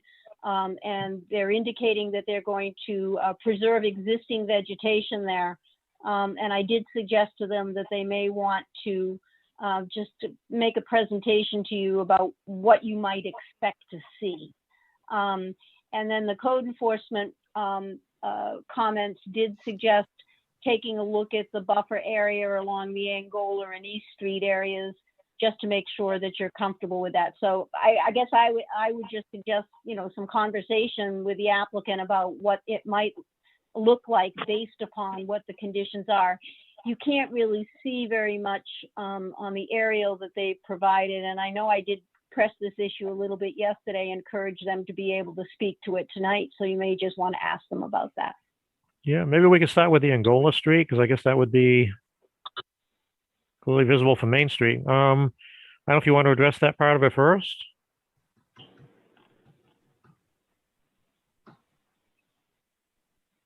Well, one thing I do want to note is that we did provide a visual analysis in our original application, which provided different, I don't know, Steve, if you have a copy of that that we can pull up, which provided different angles and areas and what it would look like. And from what I can tell, at least, it's going to be very similar to what you see now. It is going to be, the visuals impact is going to be minimal. And I know Mara just recently walked the site again and with our project manager. And I don't know, Mara, if you have any additional comments there. We reached the top of the ridge and I still couldn't see any structures. It drops off so significantly, it's hard to see anything. We're pretty far away. The project is pretty far away from Main Street on that edge. So we're not going to be able to see any solar cells. If you're standing, say, in the parking lot of the laundry right there, you're not going to see any solar cells. Is that correct? You shouldn't. I can't imagine how you would. Just looking at, I don't know if you can see my screen, but this is a close-up of the area where the solar project is proposed near Angola. And You're not at Angola there. You're at the down this way. You're actually near the Venom Inc. building. I just want people to know what they're looking at. I'm pretty sure that's Venom Inc. there, guys. So that's closer to Hanson, Ledgewood area. Okay, so just north of Angola. Yes. Okay. The Venom Inc. building is the big building you're seeing, the big roof you're seeing there. Okay. Yeah, I think I see Goen Park on the other side there. Right. You see where I am, Lenny, right? Yeah. You see where it is? Sorry, Mr. Chair. Sorry. So this is the location where we're closest to any Main Street residential areas or commercial areas associated with Main Street. And there'll still be some existing vegetation. We're still leaving a natural buffer in this area. I'm not as familiar. I've been up in this area before, but I guess I think it's somewhat level at the grade of the property where the solar panels are closest. It's fairly similar grade to what's adjacent to it on the developed side. It's higher as you go to the west, but I think where the panels are closest to that developed area, the panels are level with the existing development. So it shouldn't be anything that you look up and see.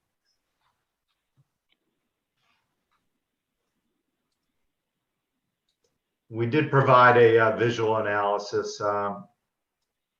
I'm scrolling through to see if I can. It's attachment U.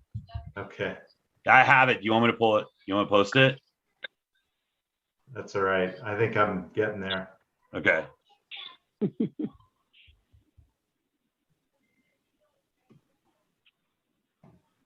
think you may have passed it. Just passed it. Okay. Yeah, it's attachment U.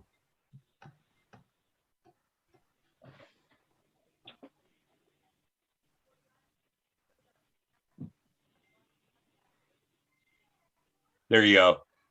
Okay.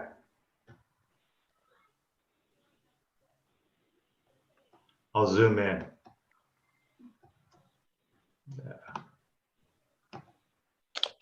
You got to move over. Yeah, there you go.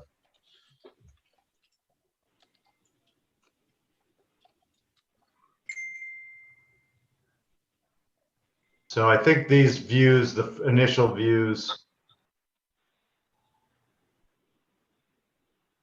we did views numbers 3 and 4 over on the eastern side of the property. 3, 4, and 5. So I can scroll down to those.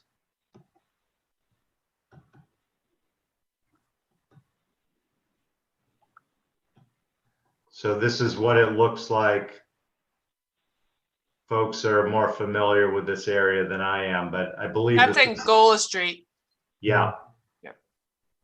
And so there's existing trees along the buffer between where the solar will be and the existing development along Main Street. And these are two views on Angola Street.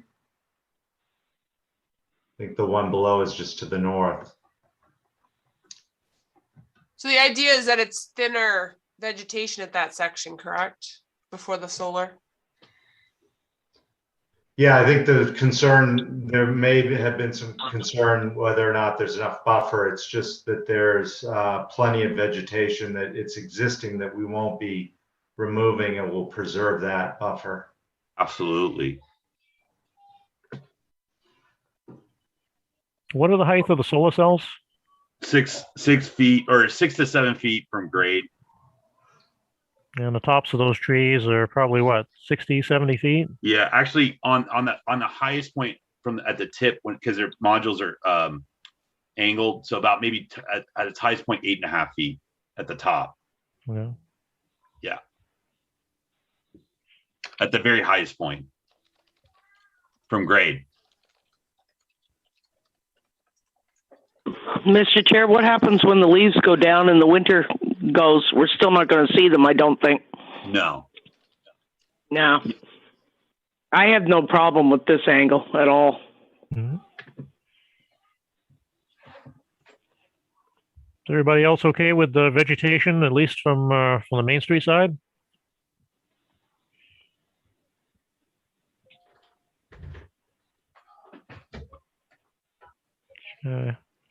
Not hearing any comments, so I'm going to assume we're good. Mr. Chair, you do have a comment in the chat. Is there somebody there? Who's that? They should be speaking up, but they are in the chat if you'd like to look it up. Oh, I'm not. Yeah, there's a lot of basically garbage in the chat, so I'm going to ignore it. All right, Mr. Chair, I don't know if this is appropriate. Who am I talking to? Who's this? Brandon Recker, 80 Okay, Hampton yeah, Ridge this Road. is a discussion right now for the planning board. So we did go through the basically we're dealing with the applicant right now. We Okay, did hold a public hearing and we did close it. So this is a discussion between the planning board and the applicant right now. Okay. All right. So I guess we're good with that. Can we take a look at the other side from the Hanson's Ridge side? Yeah, so this map that I'm showing is kind of the key. We did identify a few areas where it's potentially visible.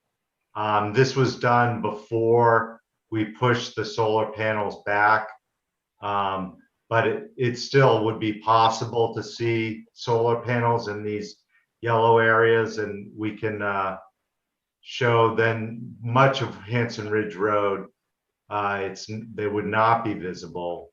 So I'll just scroll down to this is a section on Hanson Ridge Road where we don't think it'll be visible because of the thickness of the vegetation as well as the setback of the solar panels. And again, now we're at 50 feet setback. Previously, we were at 20 feet. So this just gives you a view of what it looks like. And then I'll just go by the not visible that we already looked at to scroll down to back to Hanson Ridge Road. There are some locations where it may be potentially visible. The land does rise up, so the solar panels would be kind of up on this high point. But again, they have been pushed back from this, but there are a few places where it might be possible to see the solar panels. I would, from my experience, based on what we have as far as setbacks, I will tell you it's the likelihood of you seeing anything potentially other than the fence line, and even that with some of the vegetative buffer that we have, I highly doubt you're going to be able to see anything. And this is one of the most highly vegetated buffered areas that we've ever built a project or will build a project on. This isn't a cornfield in Illinois. And you're talking about what, at least 35 feet? Yeah. Between that and the development? Yeah. Okay. I would be surprised. But if you do see, I mean, I'm not saying 100%, but likely you're not going to be able to see anything from this angle. Back in the 80s, they were selling property on Cape Cod with seasonal water views, which meant you could see the water when the leaves fell off the trees. Right. And one thing I'll mention is if you're looking at it from up top, so it looks like, because the panels are dark blue, so it looks like a body of water, essentially like a lake. So if you do a drone video or photo, similar to what you see on the layout. So I'll just mention that. I guess that's probably a good question. You mentioned is there any reflection from the solar cells? Any concern as far as the airport's concerned? The airport doesn't fly over There's no flyover in that area. Yeah, Steve Barrett wrote the book on solar projects on airport property. We have 3 in Maine. So, Steve, you want to take this one? Yeah, He literally wrote the book. Well, just to touch on the issue of potential glare, solar panels, they do absorb the sunlight, and that's what produces the electricity. So any glare is minimized in the design. In certain conditions, they can cause a reflection because they have usually a very smooth, glassy surface. So even though they're absorbing light, there can be at some angles reflections that come off. But we've looked at, particularly at a project site like this that's completely surrounded by vegetation, glare is not an issue. For aircraft, if you're talking about whether or not pilots would be impacted, the impacts are typically when pilots are on landing and they can see the solar panels similar to what you have at Sanford Airport. But that project had to be designed to minimize glare. So it's not an issue for this project site. Okay. Does that, this is Diane, the planning board member, does that also include helicopters, like life flight and stuff like that? Sure. Yeah, we can look at, we've looked at modeling, meaning the industry has looked at helicopter flights and modeled that to see if there could be impacts. But again, the potential impacts are typically when they're coming in to land because they're closer to the solar panels, and that's where there's a potential for some reflection. Yeah, what I'll add to that. So with Steve's help, we've now developed and gotten airspace approval at Wiscasset, Waterville Airport, the state airport, which we won an RFP on, the Augusta State Airport in Augusta. In addition, Steve's helped us with getting, and literally the project is just like your project in Sanford, is right next to the runway. So yeah, while glare does happen in very short spurts throughout the day, it's not enough to avoid airspace approval, and frankly, it's not a danger. If it was, they wouldn't approve it. For all intents and purposes, Steve's getting really into his knowledge base there. But for all intents and purposes, let's take a step back. Glare is not an issue with photovoltaic solar projects. Like he mentioned, the purpose of solar is to absorb light. This is straight photovoltaic panels. These aren't concentric panels that are, shining light. And by the way, even those are approved for airspace. So that glare, for all intents and purposes, is, and I believe Bill Heck's on the phone with us as well. He's part of our development team. He's a former airline pilot, and he'll tell you that it's the biggest nothing burger in the history of solar, the whole glare issue. Yeah, as a matter of practicality, right? If glare were an issue, you couldn't have Boston Logan open at rush hour for all the glint coming off the windshields coming down the road. It just is not an issue. It's the biggest boogeyman nothing burger in the history of solar. Okay. We all set with that issue? I am. Okay. Rest of the planning board's pretty quiet. Do you have any questions about the screening or visibility from the road or the buffer? I'm satisfied. I don't have anything. Okay, I'm satisfied with the screening. I think it'll be adequate. Who have we not heard from? Tom, Crystal? I'm all set. Okay. I'm all set also, but I do want to mention I have been having some connection issues. Okay. All right. So are there any outstanding issues that we need to discuss here, Beth? Looks like we've hit most of them. I don't believe so. Maybe going through the findings will help to resolve whether there's anything outstanding that you'd like to discuss. Sure. Mr. Chair? Yeah. There's only one thing that I'd like to add for a condition. I don't know if this is appropriate now to bring it up or not. Yeah, go ahead. I'd like to see that they put the gaps in the fencing at the bottom for animals, whether it be every 50 feet or 100 feet, turtles, so on and so forth. That's what I was just going to say. And yeah, I want to make turtles. Yeah, I also want to make a condition about, and I brought this up in every solar project, and I'm going to add it here again. I want to make sure that the deer are not caught in these fences when they shut and open these gates. And I want the property to be run through before the final closing, and also looked at when it's being visited by potential repairmen, so on and so forth. My guess is the deer might be able to jump over those gates. How big's the fencing, sir? It's 7 feet. And there's no barbed wire, right? No barbed wire. No barbed wire. I still want it checked, Mr. Chair. Okay. Does the applicant have any concerns with that being made a condition of approval? Yeah, as far as the turtle and small animal passage, we've done that for other projects, Yes. so that's not a problem at all, and we're happy to do that. Definitely. So, and as far as deer being trapped in the facility on visits, we can certainly make maintenance folks aware of the issue. That's right. Specifically about this project.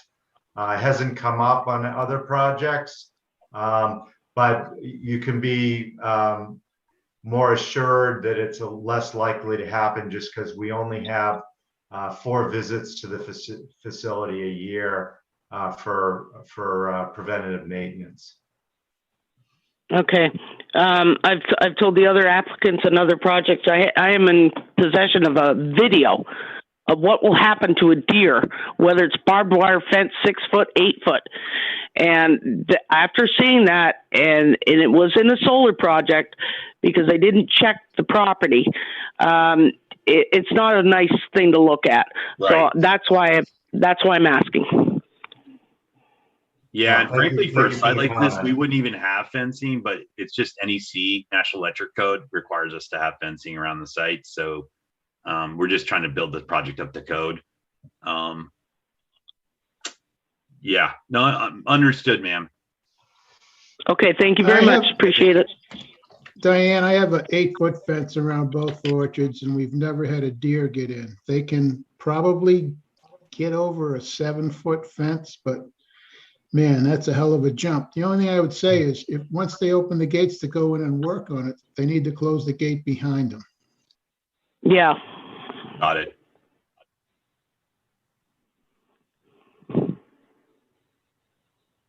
Okay. Thank you, Mr. Chair. That's all.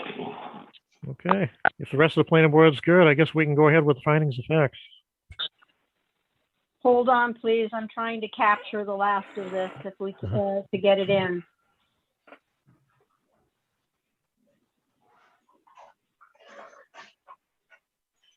I got half of it, Diane, and I'm going to have to work on it again after we get through the findings. Okay. So I tried to cluster these again so that it would be easier to get through the roll call votes.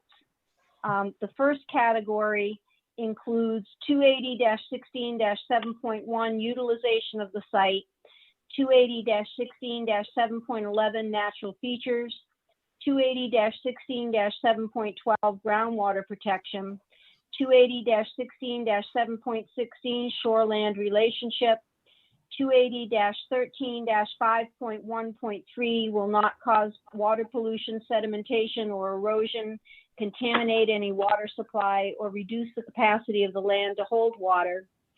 280-13-5.1.4 will not create unhealthful conditions. 280-13-5.1.6, location has no peculiar physical characteristics which will create or aggravate adverse environmental impacts. And 280-13-5.1.8, it's located in the shoreland overlay zone, will not result in damage to spawning grounds, fish, aquatic life, bird, and other wildlife habitats, will conserve shoreland vegetation, will conserve visual points of access to waters as viewed from public facilities, will conserve actual points of access to waters, will conserve natural beauty, and will avoid problems associated with floodplain development and use. The recommendation is that the standards are met with condition, and the explanation is that the proposed development is designed to reflect the natural conditions of the site and adequately protect significant natural features, ground and surface waters, and freshwater wetlands, will not cause water pollution, the ability of the land to hold water, and will not create unhealthful conditions. The development has no peculiar physical characteristics and will not create or aggravate adverse environmental impacts. There is no shoreland on the property, and therefore the project will not result in damage to shoreland characteristics. There are no points of access to public access to waters on the site, with the condition that the City Council approves the requested zoning text amendment to create the residential development zone and proposed zoning map amendment to designate the residential development overlay, and that the property lines along the Angola East Street side of the property are corrected. The application is in conformance with other regulations, with the condition that the decommissioning plan is revised to clarify that the proposed driveway will be removed in order to restore the site to its original state, and the provision of examples of decommissioning plans to support the proposed cost estimate. This standard is met. That's it. Motion to accept. Second, Oliver. Any discussion? Okay, we're ready for a vote. Jan, you're on. I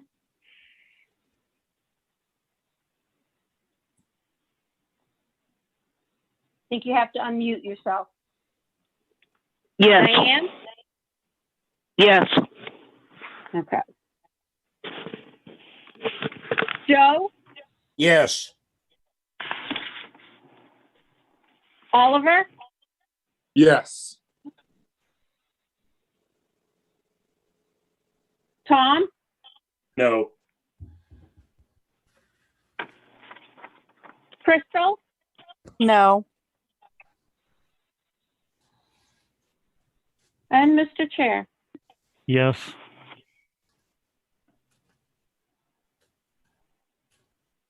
Motion passes 4-0. The next grouping is 4-2. 280-16. 4-2. I'm sorry, what did I Sorry. say? 4-0. 4-2, I'm sorry, with Tom and Crystal saying no. Correct. Anyway, sorry about that. Getting late, guys, I'm sorry. 280-16-7.2, access to the site. 280-16-7.3, access into the site. 280-16-7.4, internal vehicular circulation. 280-16-7.5, pedestrian circulation, and 280-13-5.1.2 will not create hazards to vehicular or pedestrian traffic. The recommendation is that the standard is met with condition. The explanation is that Hanson Ridge Road has adequate capacity to serve the proposed development and will not create hazards to vehicular or pedestrian traffic. With the provision of supplemental plans and details for the access way, including specifications for materials and buildup of the driveway, clarification of where pavement ends and gravel begins, and provision of a turnaround, these standards shall be met. Motion to accept, Diane. Seconded, Joe. Any discussion? Okay, seeing none, we can vote. Diane, Yes. Joe, Yes. Oliver, Yes. Tom, No. Crystal, No. and Lenny. Yes. Motion passes 4-2. 4-2. With Tom and Crystal in the dissent. Next category is 280-16-7.6 stormwater management, 280-16-7.7 erosion control.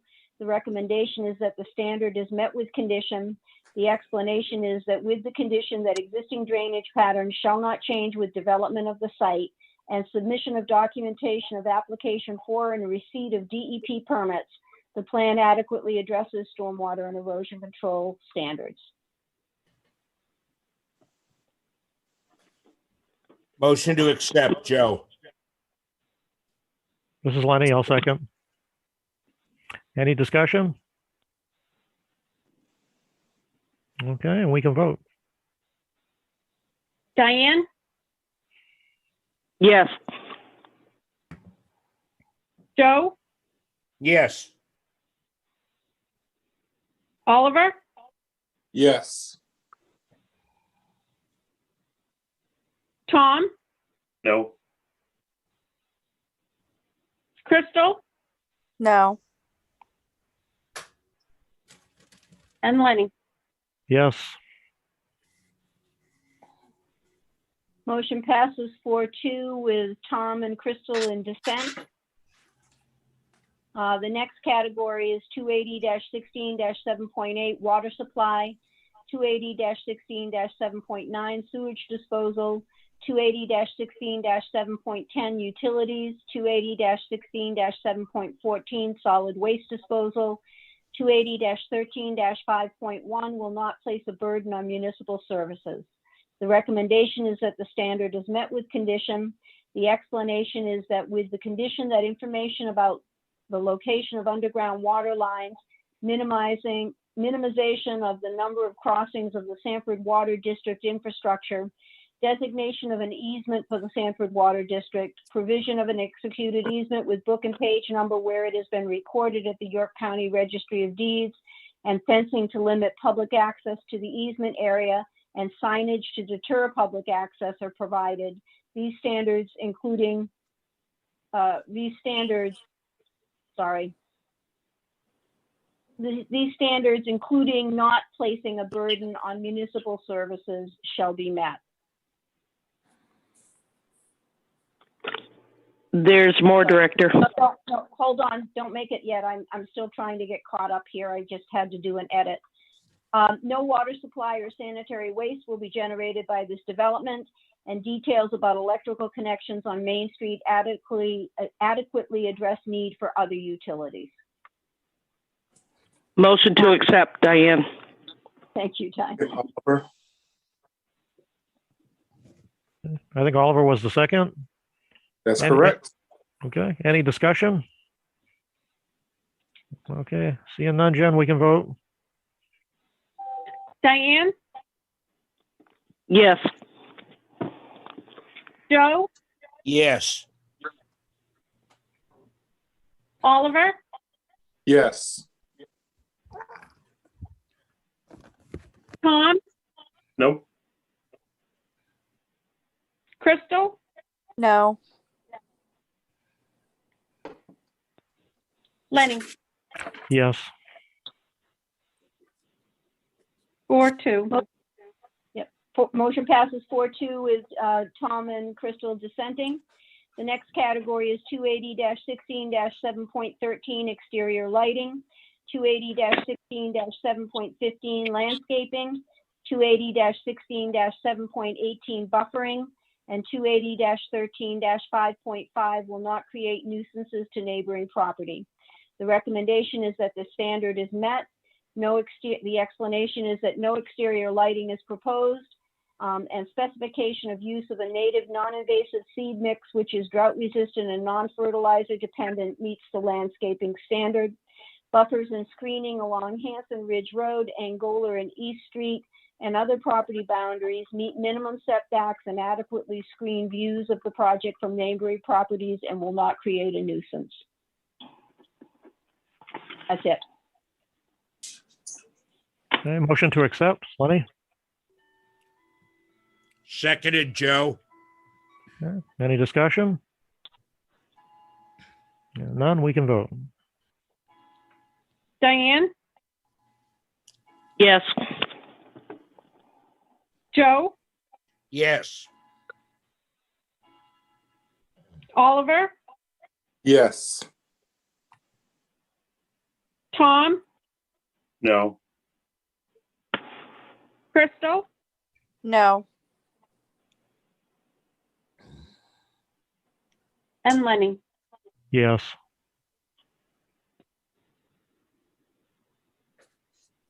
Motion passes 4-2. The next one is 280-16-7.17, technical and financial capacity. The recommendation is that the standard is met. The explanation is that the applicant has demonstrated adequate technical and financial capacity to construct the development as approved.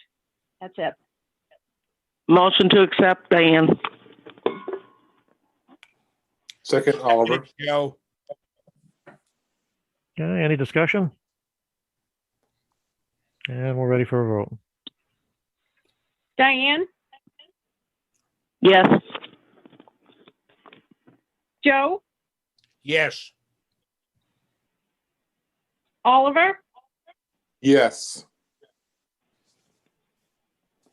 Tom, No. Crystal, No. and Lenny. Yes. Motion passes 4-2 with Tom and Crystal dissenting. Two more, guys. 280-16-7.19 airport encroachment. The recommendation is that the standard is not applicable.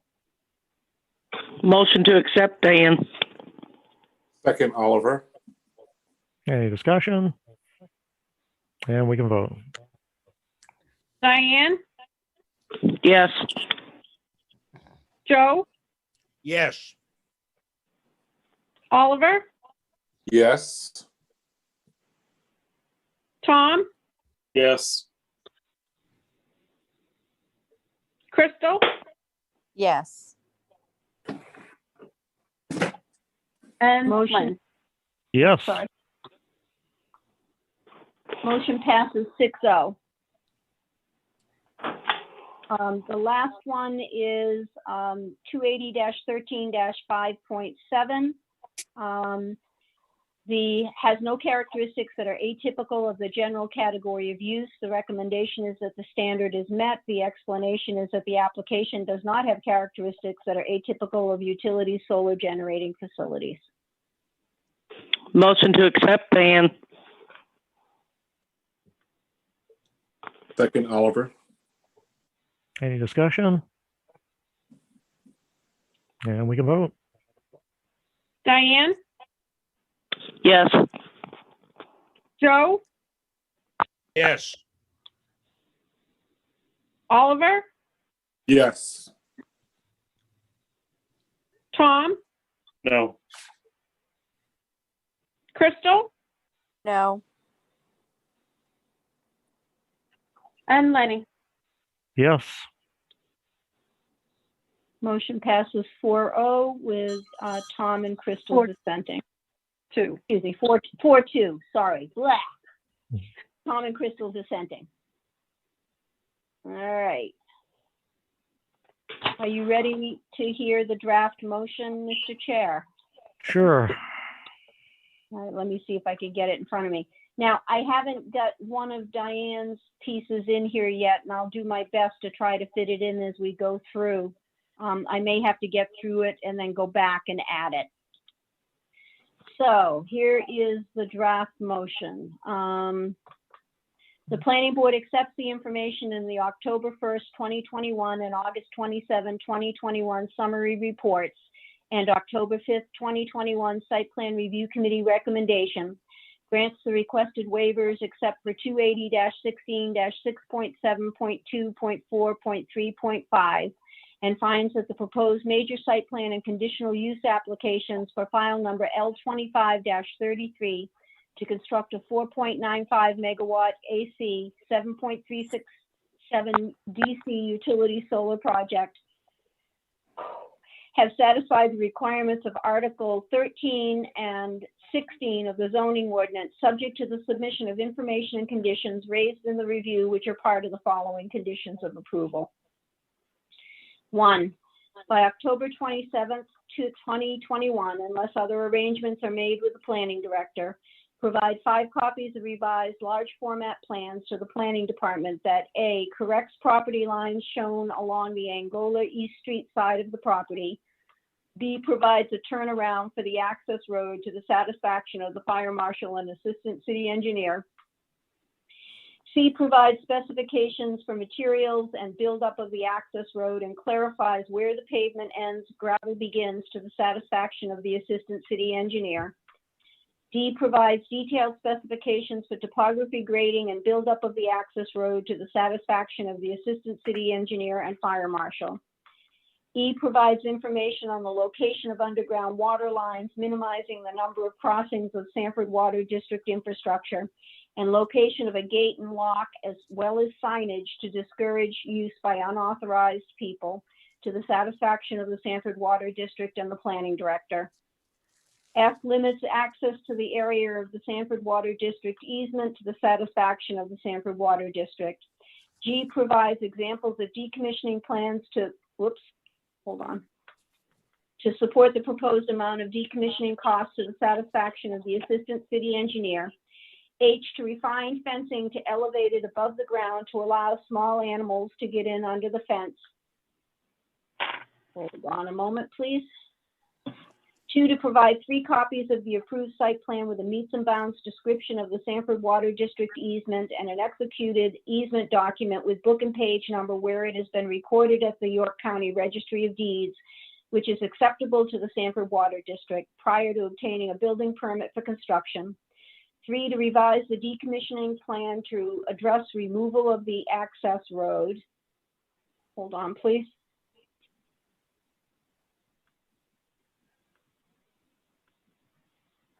4, to provide a copy of Maine Department of Environmental Protection and/or Army Corps of Engineer applications and permits required as part of this project, and that's Planning Board Standard Condition of Approval number 5. And here's where I need to add the new one.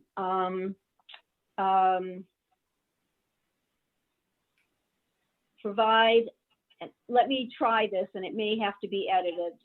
Provide assurances that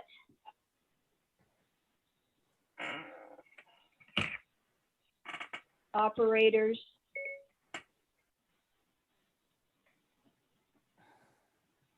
sorry, I'm having a tough time here. Operators will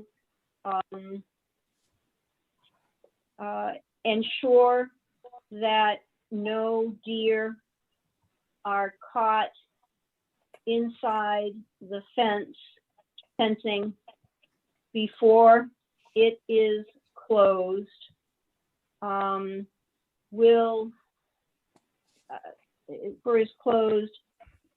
and when maintenance visits take place,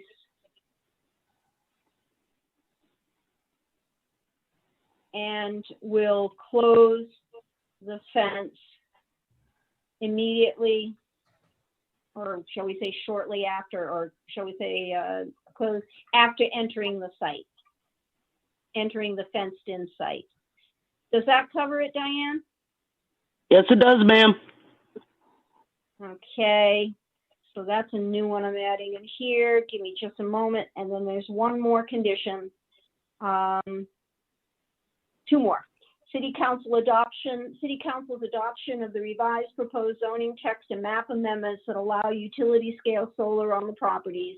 And 7, Planning Board Standard Condition of Approvals number 2, which is the performance guarantee, otherwise known as the decommissioning bond.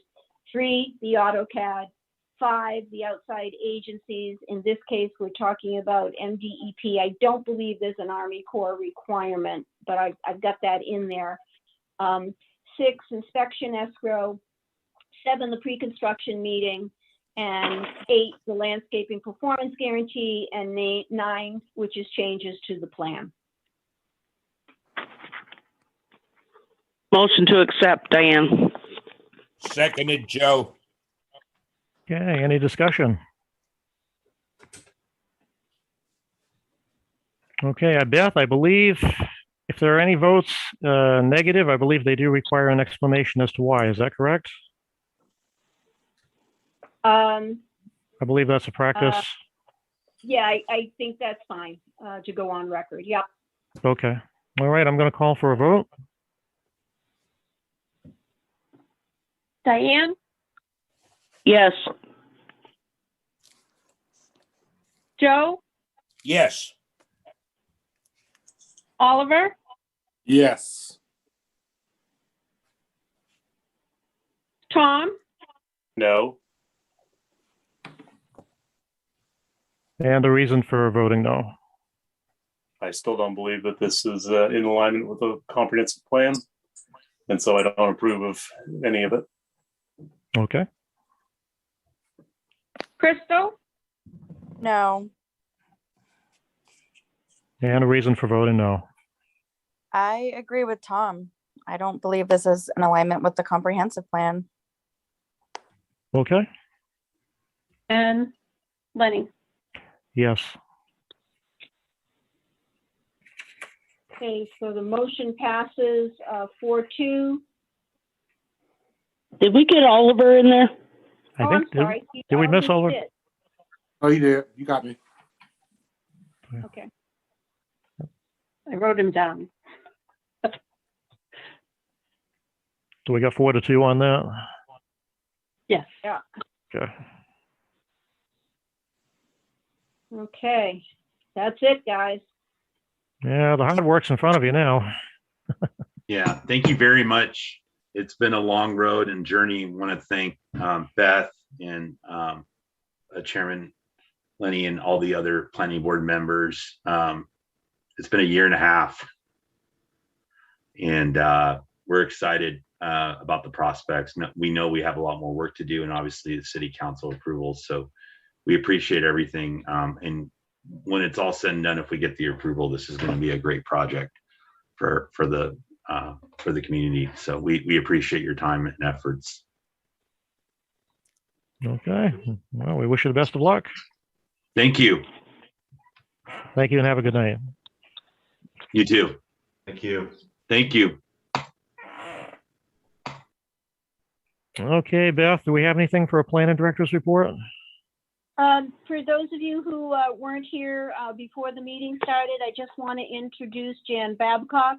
Jan is our new administrative assistant. I'm sure you've noticed that some emails have been coming from her. She's been with us 2.5 weeks now. She's coming up to speed fast. Very pleasant person to work with. I encourage you to introduce yourself to her and drop in and see her at some point. At this point, let's see. We have what's shaping up to be a significant agenda for the next meeting. Bonnet Beg Solar will be coming back. It's possible that the Pepin Bernier gravel pit will be coming up. It depends upon, it's technically incomplete, and I'm waiting for some materials to come in Friday morning. If that's the case, that will be on the agenda. Let's see what else is coming up. I think Rob Rankin's final subdivision for Central Park residences will be coming back as well. I think we're not going to see another 2 items, which I found incomplete this week, or will be. One of them I found incomplete, and the other one I will be finding incomplete. So I think you're going to have your work cut out for you for the next meeting. Very doable. It's going to be sort of it'll be more than what you did today, but less than what you've done the last 2 meetings. And as you can see, we're already at 9:15. But this was a complicated review. See, apart from that, I did want to mention to you, again, those who were not here at the beginning of the meeting, I am having a bit of a health issue right now. And so it is crimping my style in terms of getting as much work done as I would like to. And so please bear with me. You know, if you reach out to me and you don't hear from me right away, I'm not ignoring you. I'm just having a tough time staying on top of stuff.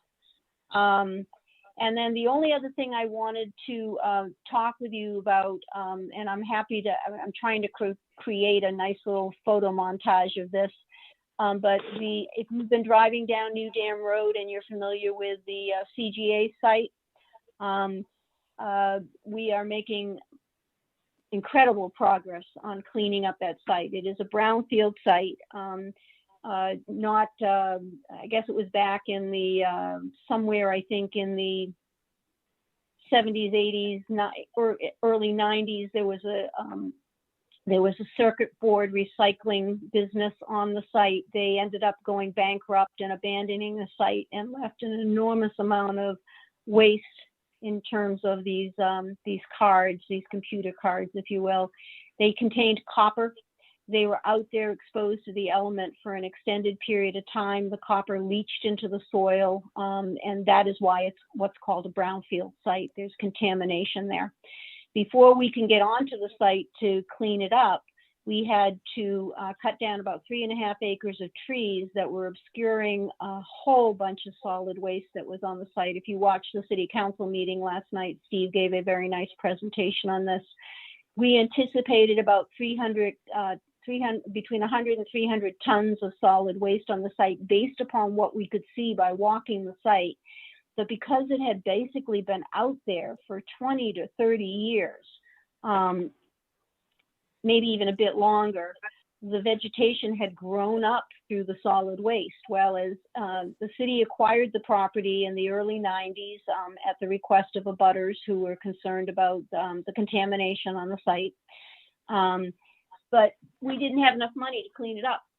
We had a brownfields grant from EPA, and they would be happy to do use those funds for the remediation of the site for the contaminated copper in the soils. But they were not allowing us, and this is under regulation. I don't think they made this choice. The regulation said we could not use those grant funds to clean up the solid waste on the site. As it turns out, that the grant that we had that we were applying was probably about 5 or 6 times too little to be able to actually do the cleanup. The cost of the project we were estimating was going to be somewhere around $400,000, and we got hit with COVID and had a real hard time getting bids on the tree removal and the solid waste removal. Those bumped the costs up to about $680,000. And then after we got the trees off the site, we discovered that the amount of solid waste had increased by about 6 times. So in addition to the abandoned concrete, manufactured things like culverts and septic systems that were on there and abandoned, there were people basically over the years have used it as a dumping ground. I heard that there actually was an entire large container that obviously was intended for, some sort of resale, reuse of used clothing that was completely packed to the brim that was taken off the site. In addition, there were tires, there was glass, there was scrap metal. So we ended up with about 1,600 tons of solid waste on the site. Compounding the problem was the fact that we couldn't separate the site, the materials in a lot of cases, particularly the concrete, because it was so old that when we tried to move it, it started crumbling. So all of it, and it was all mixed up with this other miscellaneous waste. So we had to have it all hauled off and sent to a special landfill, which raised the tipping fees. And so the project now is estimated at about $1.2 million to clean up this site. So the last couple of weeks, I was having mini heart palpitations as, you know, the cost overruns were, you know, just increasing and increasing and increasing. We were pulling every place we could find to find the extra money. And I have to say that this is just going to be a classic case study when we talk about, when we make a presentation at one of the Brownfields conferences about how it takes, sorry for the analogy, but it takes a village to clean up these types of sites. EPA has been amazing in terms of their flexibility, where they could be flexible in their assistance. DEP completely over the top, and I'm going to tell you what they've done to put the cherry on the top of this Sunday. Public Works kicking in money from its operating budget. The city appropriating capital investment funds that we've been setting aside for the cleanup. And then 2 weeks ago, midweek, I was told, oh, we're $20,000 short. So I'm scrambling like crazy to come up with $20,000. By Friday, the cost overrun was $150,000. And by Monday, it was $300,000. Part of the problem was the rains we've been having have been saturating this waste, increasing the tonnage, the weight of the the weight of the waste, and again, aggravating the disposal costs. So again, working with TRC, our Brownfields consultant, and again, they need to share in the credit here. And conversations with EPA and DEP, we discovered that DEP was had just received some additional funding, and they were still in their process of distributing that funding. And they said, write us an application for our Brownfields revolving loan fund. So TRC and I completely scrambled over the course of 4 or 5 days to put together an application, and we asked for $300,000. That was submitted on Friday, a week. So again, I'm talking about a 2-week period of time. So that was submitted late Friday afternoon. By Wednesday morning, when I walked into the office, I had an email from DEP indicating that they were offering us a $200,000 grant and a $100,000 loan. Over the next day or two, we discovered that they were offering us that loan at an interest rate of 1%, no payments the first year, a 10-year term, and the requirement that we had to draw the loan down before we could access the grant funds. So the City Council reviewed all of this last night and unanimously approved authorizing the city manager to finish negotiations and to execute the contract. And we are on our way. Once we get all of the solid waste off the site, and most of it is off the site, it sounds like a little bit is still there that finally will be taken off the site by Monday. We're still looking at how to dispose of another 300 tons of concrete that unfortunately is mixed in with a bunch of rebar and wiring, which again complicates the disposal. The next thing that we'll do is go through the last piece of our permitting with the Army Corps of Engineers, as well as getting our cleanup plan, and this is the Brownfields cleanup portion of it, approved by EPA and DEP, and we're well underway there. And then we will start actually remediating the site. Fortunately, the soil only is contaminated down a few inches on the site, and so we're actually able to sort of bulldoze that into a berm that's going to be against New Dam Road. And you guys will remember that you reviewed and approved the cleanup plan, and then the construction of a solar project on that site, as well as on the main Turnpike Authority site that sort of wraps around the CGA site. And that solar that is going to be generated is dedicated to a virtual Sanford renewable energy corridor between the site and the mill yard, so that we can try to use that as a marketing tool to encourage developers to get involved in the complicated effort of redeveloping the mill yard. And by being able to say that, you know, to new residents, for example, in the Stenton Mill, that, you know, they're able to claim that they're using renewable energy to electrify, to meet their electricity needs. Very exciting project, long time coming, not nearly as sexy as seeing one of those, you know, wonderful mills get redeveloped and repurposed like the Sanford Mill or the Stenton Mill, but this is a long, long headache for the community and a big, big win to clean up a site that essentially has been an eyesore and a health hazard probably for the better part of the last 50 years. So I did want to share that with you. My hope is I've got this great picture that was just sent to me today of what the site looked like back, well, gosh, I think it was just before the city acquired it. And I've got another picture that was sent to me that shows what's been done in terms of cleaning up the site.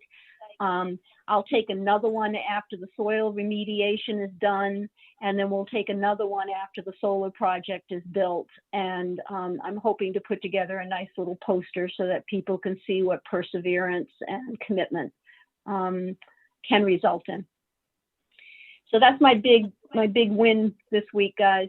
And I'm still jumping up and down and celebrating after last night's, hopefully that piece. But then again, I've learned, and Steve mentioned at the end of it, oh, no more cost overruns, and Beth is smiling. And the reason I was smiling is because every time we got our toe up to the line got moved. And so I'm just trying to, you know, steel myself for the fact that we're not out of the woods yet. But the cleanup is estimated to be completed by the end of December. We're hoping we can get that pushed back a little bit, but it'll depend upon how long the Corps takes to review the permit. And immediately after it's done, Walden Renewable Energy will be coming on site to do the solar construction.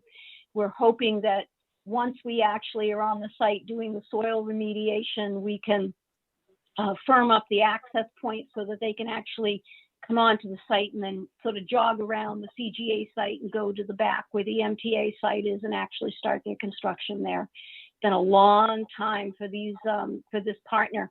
This is a great public-private partnership example in addition to you know, for the redevelopment, but you know, following up on all the partnerships involved with the environmental remediation. So, thank you. Okay. Does anybody have anything to offer under communications? Anything to announce? I do, Mr. Chair, if you have a minute.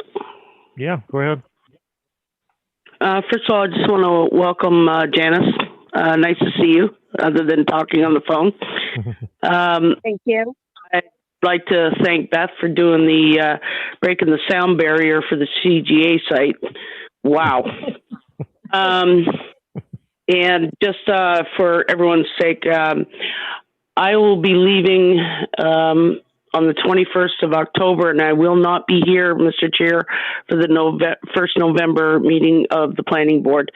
As you know, my father's been sick, and this is my chance to go see him, and I'm going. Okay. I don't blame you for going. I hope it all works out well for you. So far, so good. Okay. All right. Is everybody else all set? Any announcements you want to make? Okay. Seeing none, I'll entertain a motion to adjourn. Oh, motion to adjourn. Second. Third, fourth, fifth. Sixth, seventh. Okay, Lenny, we can just. you call those, please, for the record, because I couldn't hear them. There were so many. Sure. You want me to call the vote? Yeah, we're ready for. No. Who made the motion? Oh, it was Jack and Crystal was the second, I believe. Yes. Thank you. And then I hate to say it, but it's one more roll call, guys. Okay, Diane, Yes. Joe, Yes. Oliver, Yes. Jack, Yes. What hesitation? Tom, Yes. Crystal, Yes. And Lenny. Yes. Okay, we're adjourned. Hot damn. Welcome Thanks, aboard, guys. Janice. Have a great night, Thank everybody. you. Thank you, Janice. Bye-bye. Have a good night. Well, All right, everybody. Good night, everybody. I'll talk to you Good night. tomorrow, Beth.